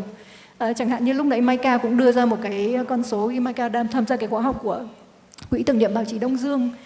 Trong số 27 nam giới đấy thì chỉ có 3 nữ thôi, rất là ít đúng không ạ? Đã chứng minh cho cái con số là lượng nam giới luôn luôn áp đảo. Thế thì cái câu hỏi là vì sao lại như thế? Khi sao lúc mà cứ cho là lúc đi học hay là số lượng nữ cũng không phải là ít hơn lắm so với nam, nhưng đến khi mà ra làm việc rồi thì số lượng nữ lại ít đến như thế. Chắc là trước tiên thì mời chị Eleanor với cái quan sát của chị với tư cách là một nhà nghiên cứu để thử chị xin phép là chị lý giải xem là có cái câu trả lời nào không cho cái việc đấy ạ. Sau đấy thì sẽ mời các nữ diễn giả chúng ta trả lời.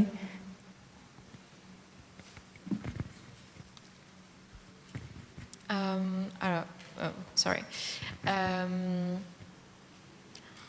I feel like for many artistic fields like painting and photography as well and research, it is a lot like this. Like there are many female students, like they outnumber the males.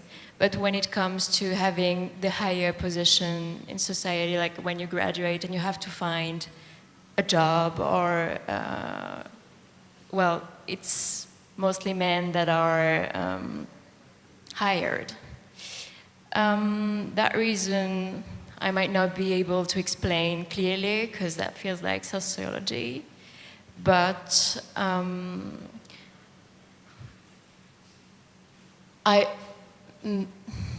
obviously it has to change because we are surrounded right now by great photographers and with huge works and many campaigns and contracts they had. So obviously they have their place in this kind of spots. I don't know. I honestly don't know how to properly answer that question because it's a huge question. Yes, thank you. About Như Xuân and your, maybe based on your experience and also your, you've been working very hard, as you mentioned, that working in fashion it's very difficult and it's very hard working, very challenging. So maybe related to your experience. Tức là mình hỏi Như Xuân là Như Xuân có thể chia sẻ thêm kinh nghiệm hoặc là cái comment về câu hỏi vừa rồi, bởi vì là làm việc ở trong cái lĩnh vực thời trang như lúc nãy Như Xuân nói là lĩnh vực rất là khắc nghiệt và đòi hỏi sự cố gắng rất là lớn. Yeah, I was smiling when you mentioned the part where you do need to carry equipment, because I did that for many years, and no, actually I did that for like 2 years, and then I was a bit tired of it because I just wanted to be a photographer and not carry my equipment.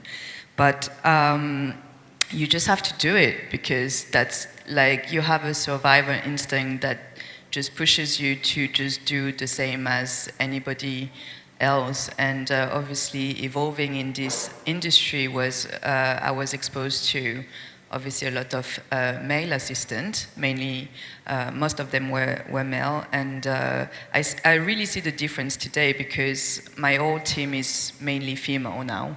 And I also make a point of like putting priority on, you know, giving a chance to a woman because, you know, I saw the chance that I had when I was younger to be able to be an assistant and how much it helped me to grow. But back in the days when I was doing this myself, like I was usually the 4th assistant and there were 3 big guys in front of me, and you know, I just had to show that I could carry exactly the same equipment and ran, you know, up and down the stairs and in exactly the same way during the whole day. And after doing that, I would just like, you know, run in the toilet and die because I was just so exhausted, but I just couldn't show it. So you just do whatever you have to do to be visible and to make sure that like you reach the goal that you have set for yourself. And obviously as a female there are way more challenges because you know, we were born with this how do you call that, disadvantage of just having less access to less things.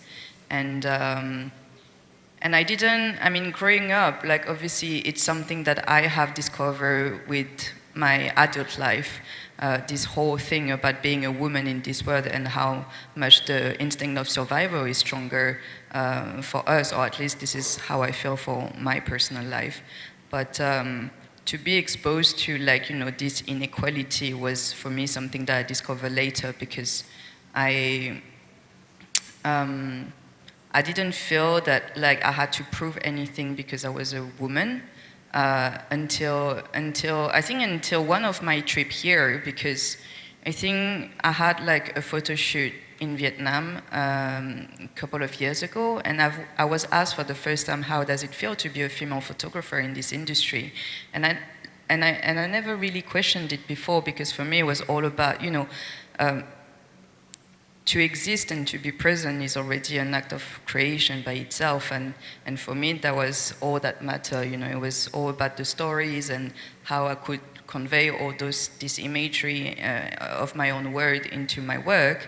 And I think the only moment where I had to face this inequality was when I was assisting, and then it became just so part of your daily life that like you just do what you need to do, and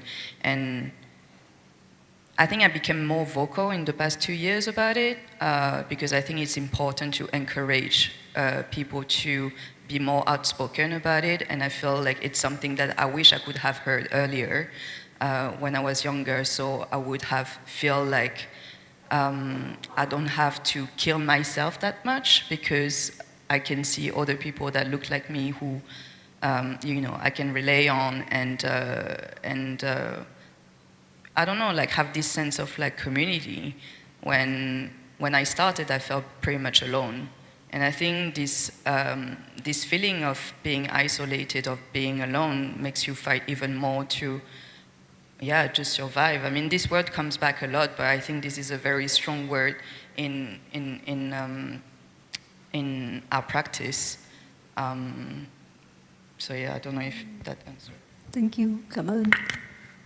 Về câu chuyện của những người phụ nữ tham gia, tức là các cái cơ hội tham gia người phụ nữ, thì Uyên Ly nhớ là Maika cũng có nhắc đến, có kể câu chuyện là Maika với tư cách là giám khảo của giải World Press Photo, giải ảnh báo chí thế giới, và đã có một cái cuộc tranh luận cũng như là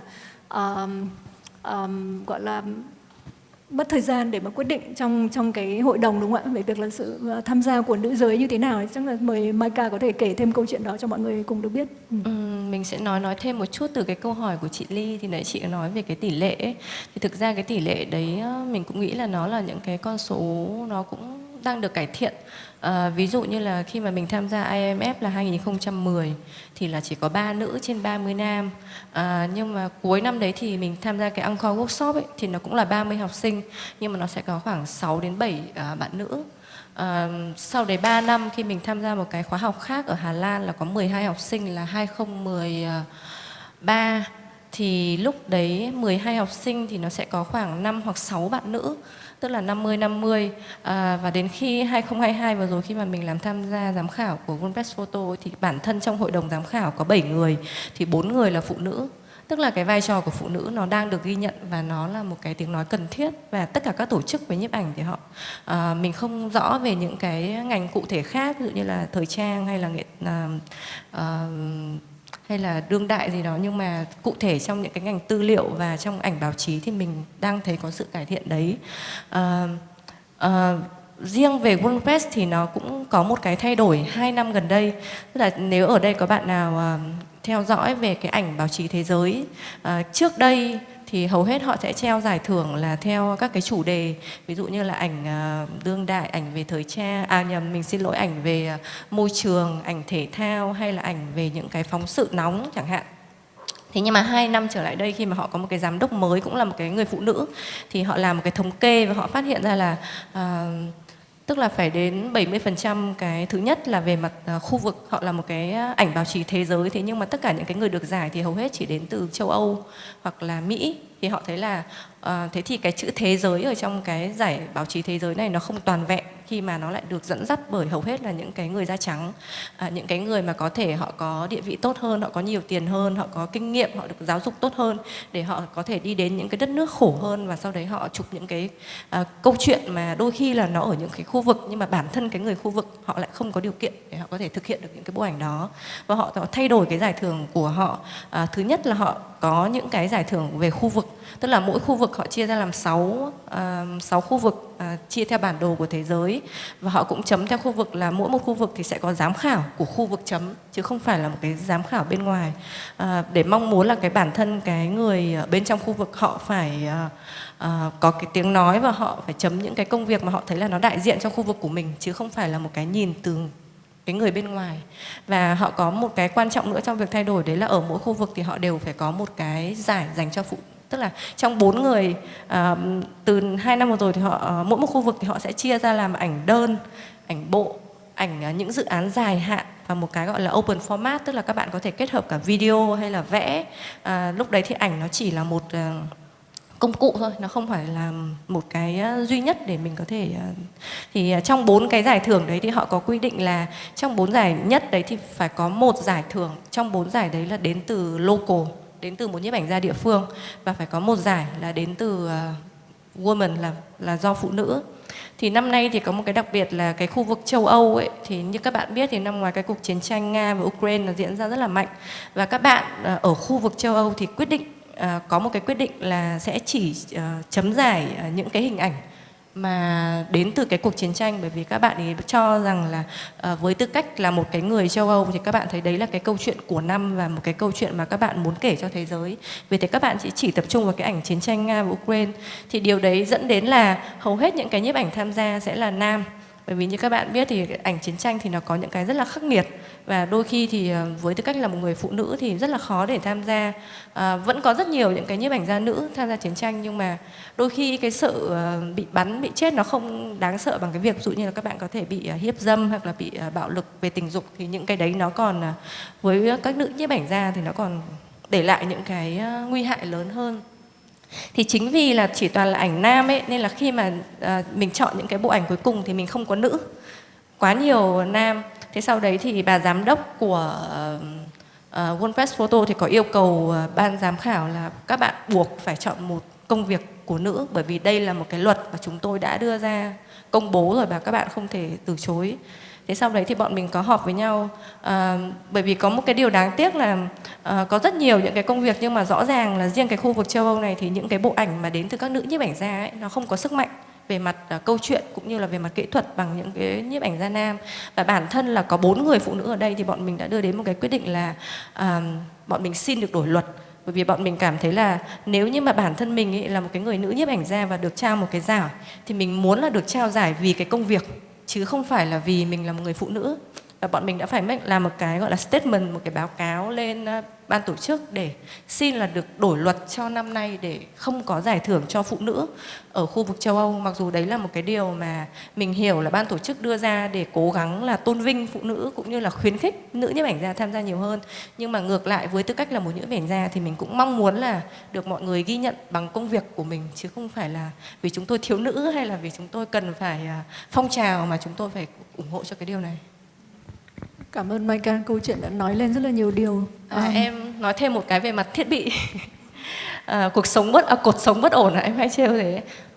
Em nghĩ là mỗi một nghề thì nó sẽ có một cái vấn đề cụ thể. Thì vấn đề của nhiếp ảnh em nghĩ chắc hầu hết các anh hay các chị chụp ảnh ở đây thì đều có vấn đề về cột sống. Bản thân em là cột sống cũng không thẳng, hay chồng em cũng bị thoát vị đĩa đệm.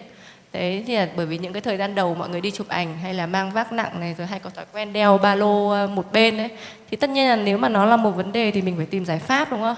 Thì giải pháp đầu tiên là đeo ba lô, mình không đeo túi một bên nữa.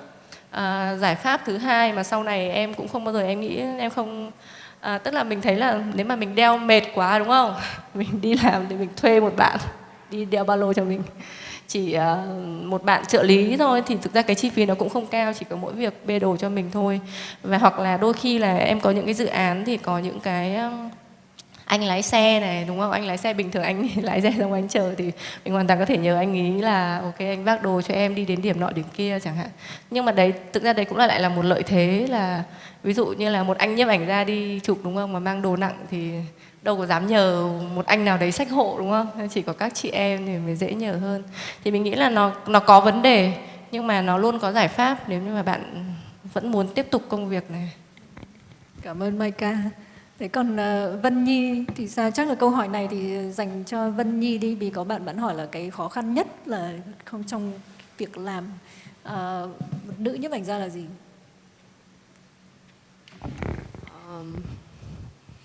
I think the hardest thing as a female photographer is to not be reduced into a female photographer, which is something that I've been struggling a lot because of, like perception of the work, etc. But there's also like debates like of how an image is made and how like if it's made differently like by a male photographer, say like even like the same image of one person in like a motel room, especially like in Vietnam where it's quite taboo, like it's very humiliating for a woman to enter certain spaces, and it's also like there are challenges for women photographers to enter certain spaces due to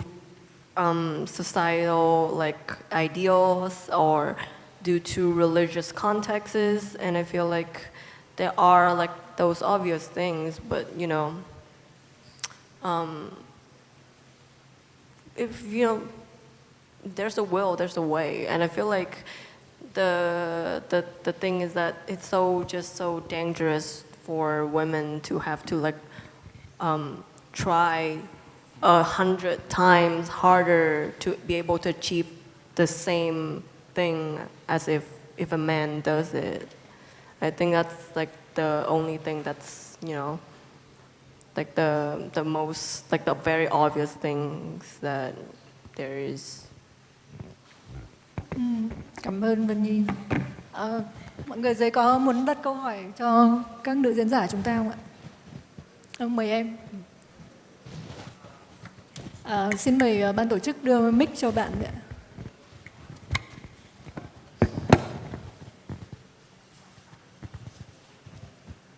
Em có một câu hỏi là không biết là mọi người liệu có tồn tại một cái khái niệm là tính nữ trong các tác phẩm mà các nữ nhiếp ảnh gia tạo ra hay không?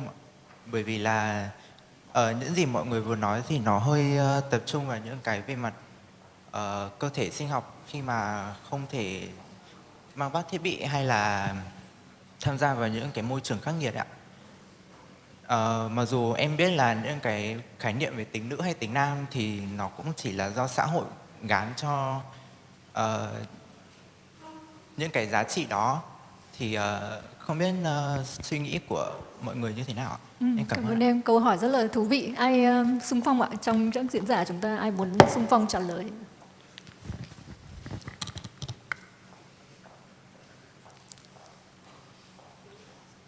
Mai Ca, vâng. Mình nghĩ là mình tin là có, nhưng mà nó cũng ví dụ như là ngày xưa khi mà mình chụp thời trang ấy, mình cũng rất là hay xem những cái tạp chí nước ngoài, xong bọn mình cũng hay chơi đoán xem là đây là một nữ nhiếp ảnh gia chụp hay là nam nhiếp ảnh gia chụp chẳng hạn, thì thường là xác suất đoán đúng nó rất là cao.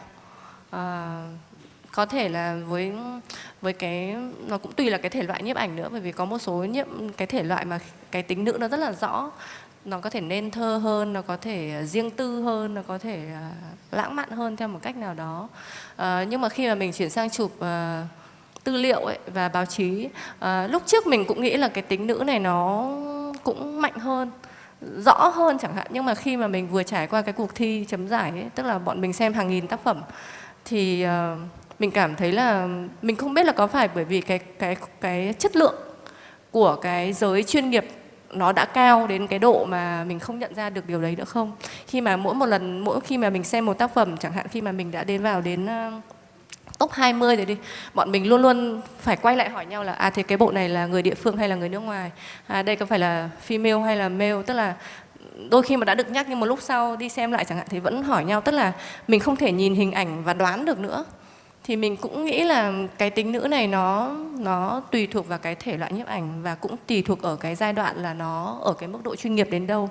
Bởi vì mình thấy là khi mà nó đã đến một cái mức độ rất chuyên nghiệp rồi ấy, thì mình nghĩ là nam hay nữ hay là một cái người địa phương hay là một cái người nước ngoài đến mà để chụp một cái câu chuyện thì mình nghĩ là cái tiếng nói về mặt hình ảnh nó mạnh hơn, câu chuyện nó mạnh hơn rồi. Và lúc đấy mình không để ý nữa là cái giới tính hay là cái địa điểm nó ở đâu nữa. Có bạn nào muốn đặt câu hỏi không ạ? Mời em.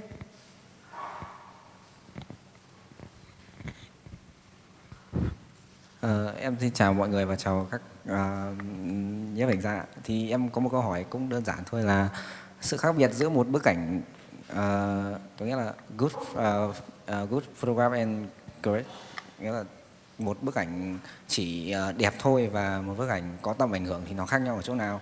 Nếu mà xét về mặt kỹ thuật thì thực sự là khi mà mọi người bàn tán về những bức ảnh thì thường thì những kỹ thuật thì nó đã nằm trong, em có thể nói là cái bản năng và tư duy của họ rồi, thì liệu khi mà trình độ của mọi người nó đạt đến ở mức độ nhất định thì cái điều gì tạo nên sự khác biệt của mỗi nhiếp ảnh gia và những bức ảnh của họ có tầm ảnh hưởng như nào? Em cảm ơn ạ.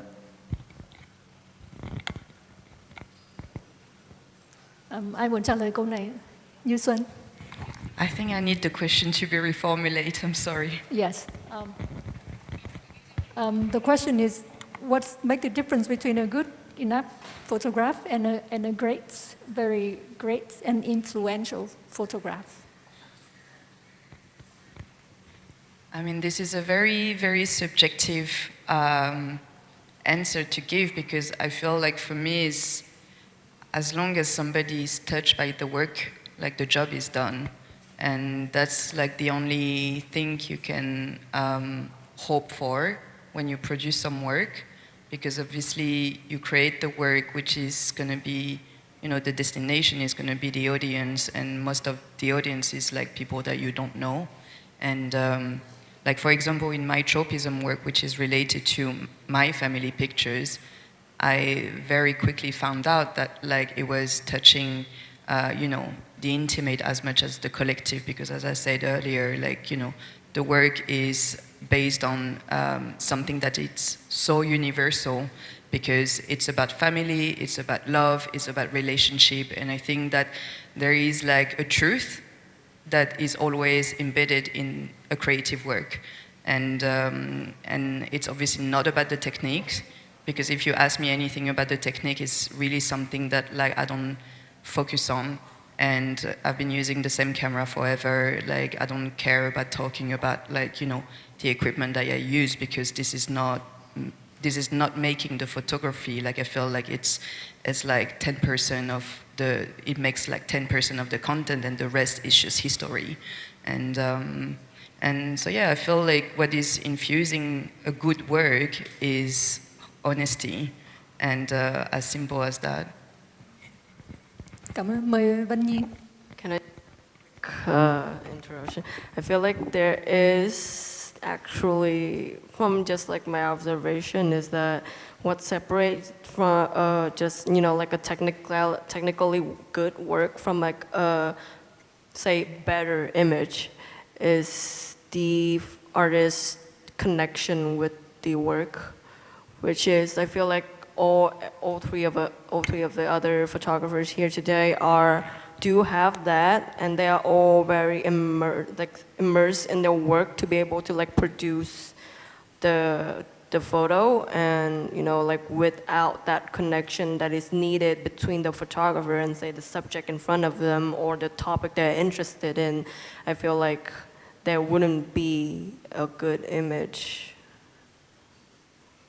If that's, yeah. Thank you. So yeah, it's just like a connection.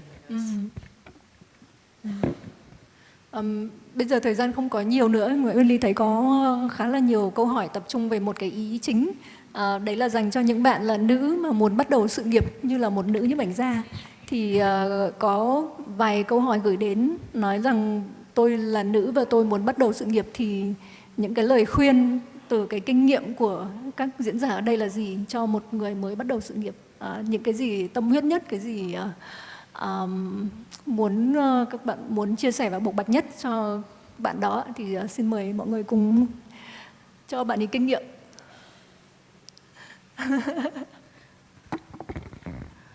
Mình nghĩ việc đầu tiên là cứ phải chụp ảnh thôi, chứ còn cũng chia sẻ một chút. Tại vì nãy Nhi có nói cái việc là tức là một nữ nhiếp ảnh gia thì cái khó khăn nó là hiển nhiên ấy. Thì thực ra cái ý hiển nhiên này thì mình không đồng tình lắm. Mình nói cụ thể, ví dụ trong môi trường Việt Nam, mình cũng không rõ là, tại vì mình cũng đã trải qua từ ảnh thời trang, ảnh tư liệu, ảnh báo chí. Cái môi trường ở Việt Nam, cái market nó rất là nhỏ. Hồi trước khi mà mình đi chụp báo chí chẳng hạn thì cũng có thể là mình đã chơi diễn đàn, và hầu hết thì các cái anh chị em làm báo chí thì cũng chơi diễn đàn rất là nhiều nên mọi người biết nhau. Nên là thực ra khi mà mình đi chụp những cái tin nóng, mình luôn được nhường những cái chỗ tốt. Ví dụ như là các anh lớn hơn luôn đẩy mình lên, mà là lên trên trước đi. Rồi là nói chung là nói thật là trong sự nghiệp nhiếp ảnh, Maika không cảm thấy là mình gặp một cái khó khăn gì về mặt giới tính vì mình là phụ nữ. Và thực ra là mình thấy là mình gặp nhiều thuận lợi hơn. Ví dụ như là khi mà đi chụp ngoài đường đi live đi, khi mà mình chụp những cái người lạ, đúng không? Sau đấy thì thường là nếu mà mình là một cái người con trai cao lớn thì người ta sẽ rất là dè chừng mình. Nhưng mà khi mà là một cái người phụ nữ thì hầu hết mọi người đều dễ chịu hơn, kể cả là người ta có từ chối nhưng người ta cũng chỉ bảo là thôi đừng chụp, chứ không bao giờ xảy ra những cái xô xát hay là những cái mắng mỏ nó nặng lời cả. Hoặc là kể cả sau này khi mà mình đi chụp nhân vật chẳng hạn, ví dụ mình chụp về các cặp đôi đi, hay là kể cả những cái câu chuyện sau này, thì bởi vì mình chụp cái hoạt động hàng ngày của họ nên chắc chắn là sẽ có những cái hoạt động kiểu như là họ tắm hay là họ have sex với nhau hay là một cái gì đó. Thì ví dụ mình là một người phụ nữ, đúng không? Hoặc mình chụp một bạn nam nào đấy, mình bảo là bạn ơi, mình chụp daily life nên mình chụp cả thứ, thì bây giờ bạn tắm được không, hay là bạn gì đấy, nếu mà bạn tắm thì bạn cởi đồ. Thì một cái câu hỏi đấy nó rất là bình thường. Nhưng mà mình đặt ngược lại nhá, hoán đổi giới tính. Nếu như một bạn nam chụp một bạn nữ và bảo là bây giờ bạn tắm đi và bạn cởi đồ ra, thì nó trở thành một cái tình huống rất là nhạy cảm. Nên mình thấy là thực ra là một nữ nhiếp ảnh gia ấy, mình ít bị đặt vào những cái tình huống nhạy cảm hơn là các bạn nam nhiếp ảnh gia. Còn nói về hardworking ấy, nói về chăm chỉ, nói về là các bạn nữ phải cố gắng rất nhiều ấy, thì thực ra là để đến mức các bạn hoạt động chuyên nghiệp thì ai cũng phải cố gắng rất nhiều, không chỉ là nam hay là nữ. Các bạn nam mình nghĩ là cũng phải có những cái, nếu mà thị trường này lớn hơn và mọi người nói là nam nhiều hơn thì tức là mức độ cạnh tranh của các bạn nam phải lớn hơn các bạn nữ. Thì đấy thực ra lại là một thiệt thòi của các nam photographer hơn, chứ không phải là nữ photographer. Thì mình thấy là như thế. Có một số cái phản biện với Nhi như vậy. I think like it's very much related also to like the people you surround yourself with, because I feel like in my like young years when I started, I was like very much surrounded by male, and so I kind of like grew up with that in mind, where I feel like today if I had to give an advice, it would be to, you know, for a female artist, would be to surround herself with, you know, people that she can relate on, that can listen to her and just also accept, you know, the person with, like, you know, all the flows and the whole package, basically, regardless of the gender. And I'm not saying that like men cannot be included, but obviously it needs to be like, you know, if we're talking about a straight man, like to be able to listen to the woman next to him, and I just feel it's a matter of conversation. Like opening up conversation is like the key to you know, any kind of like acceptance and growth. And so yeah, for me it's more like finding your own community with which like you have the desire to grow, and so everybody can like feed one another and grow together. I feel like I wouldn't be so much supportive. I mean, I think it's good that they have so many different groups that exist, and I really appreciate, every single one of them, because they are here to build little bridges between everything which is lacking in this society to kind of break down the norms.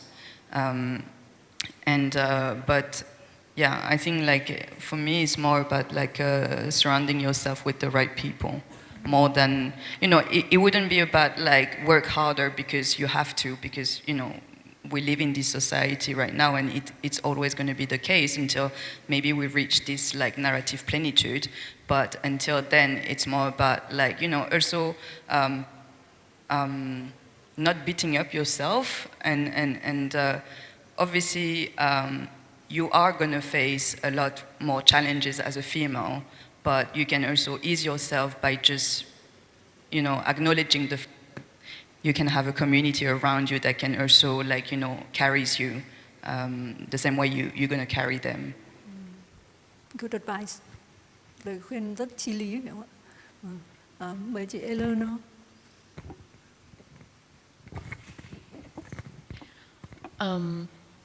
I don't feel like I can give an advice for people who want to be a photographer, as I'm not one. But I can give advice for someone who wants to be a researcher, if there's some people who want to.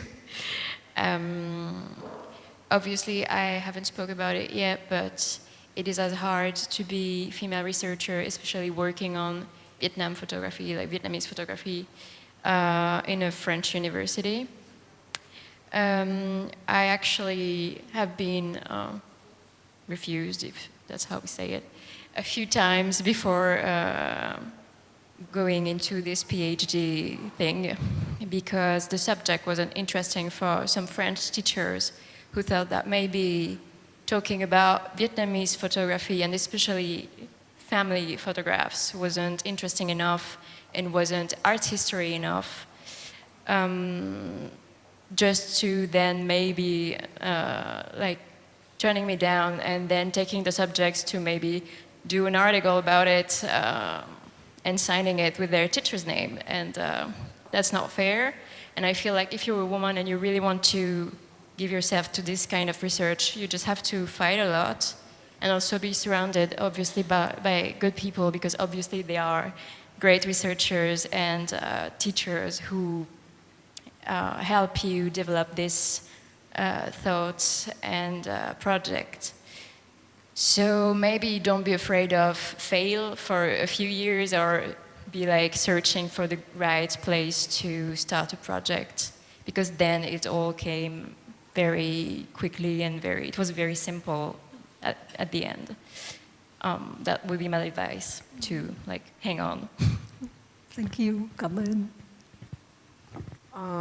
I guess I just want to say that I feel like what Micah just said, which is I feel like it depends on what kind of topic that you want to tackle, that there are obviously struggles gender-wise.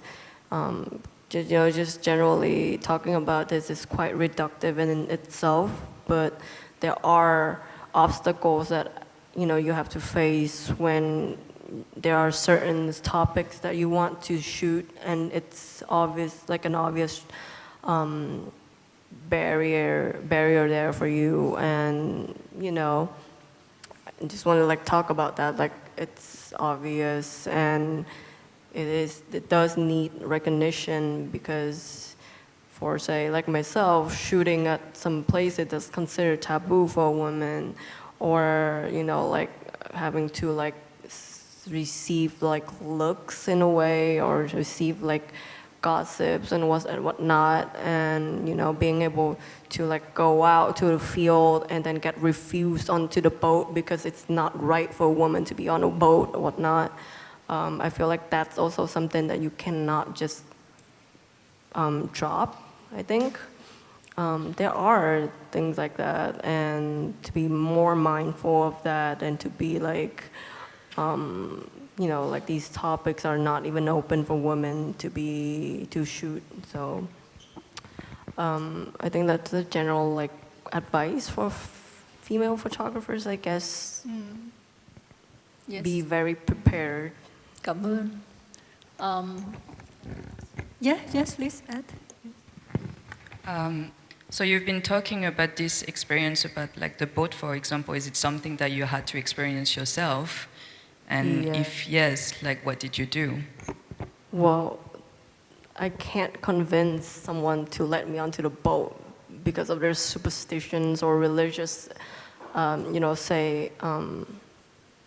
beliefs, right? So in my case, then I just have to like accept it, because obviously if they already refuse you, that means they're not going to actually be consenting to having you onto the boat, even if you're like trying to convince you in any other way. And it's important to look at it as a respecting person to one another, and then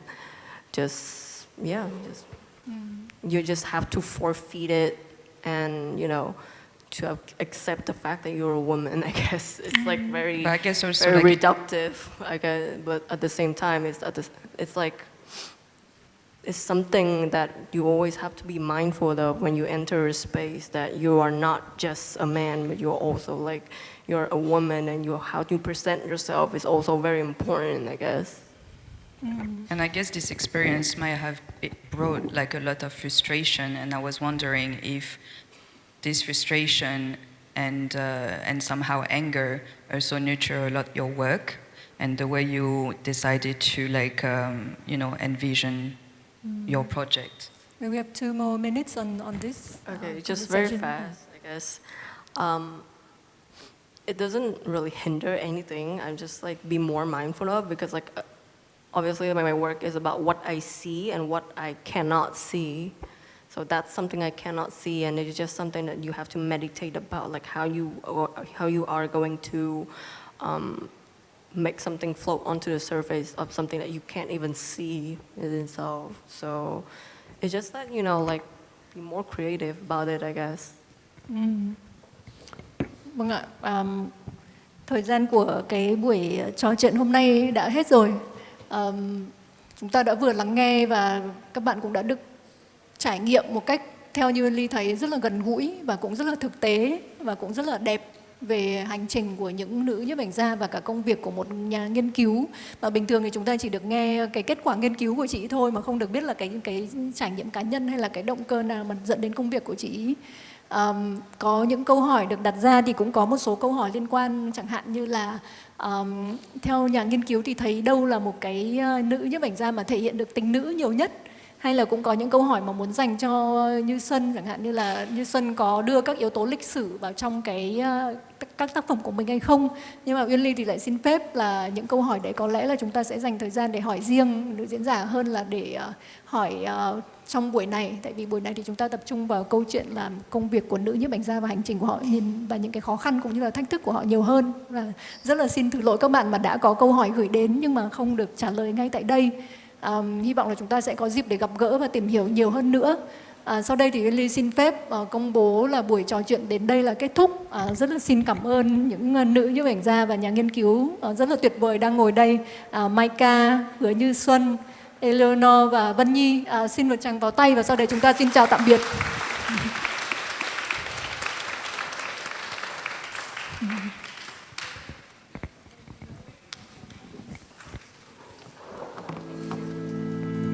Mọi người 5 giờ thì sẽ có triển lãm, 3 cái triển lãm nhiếp ảnh cùng khai mạc một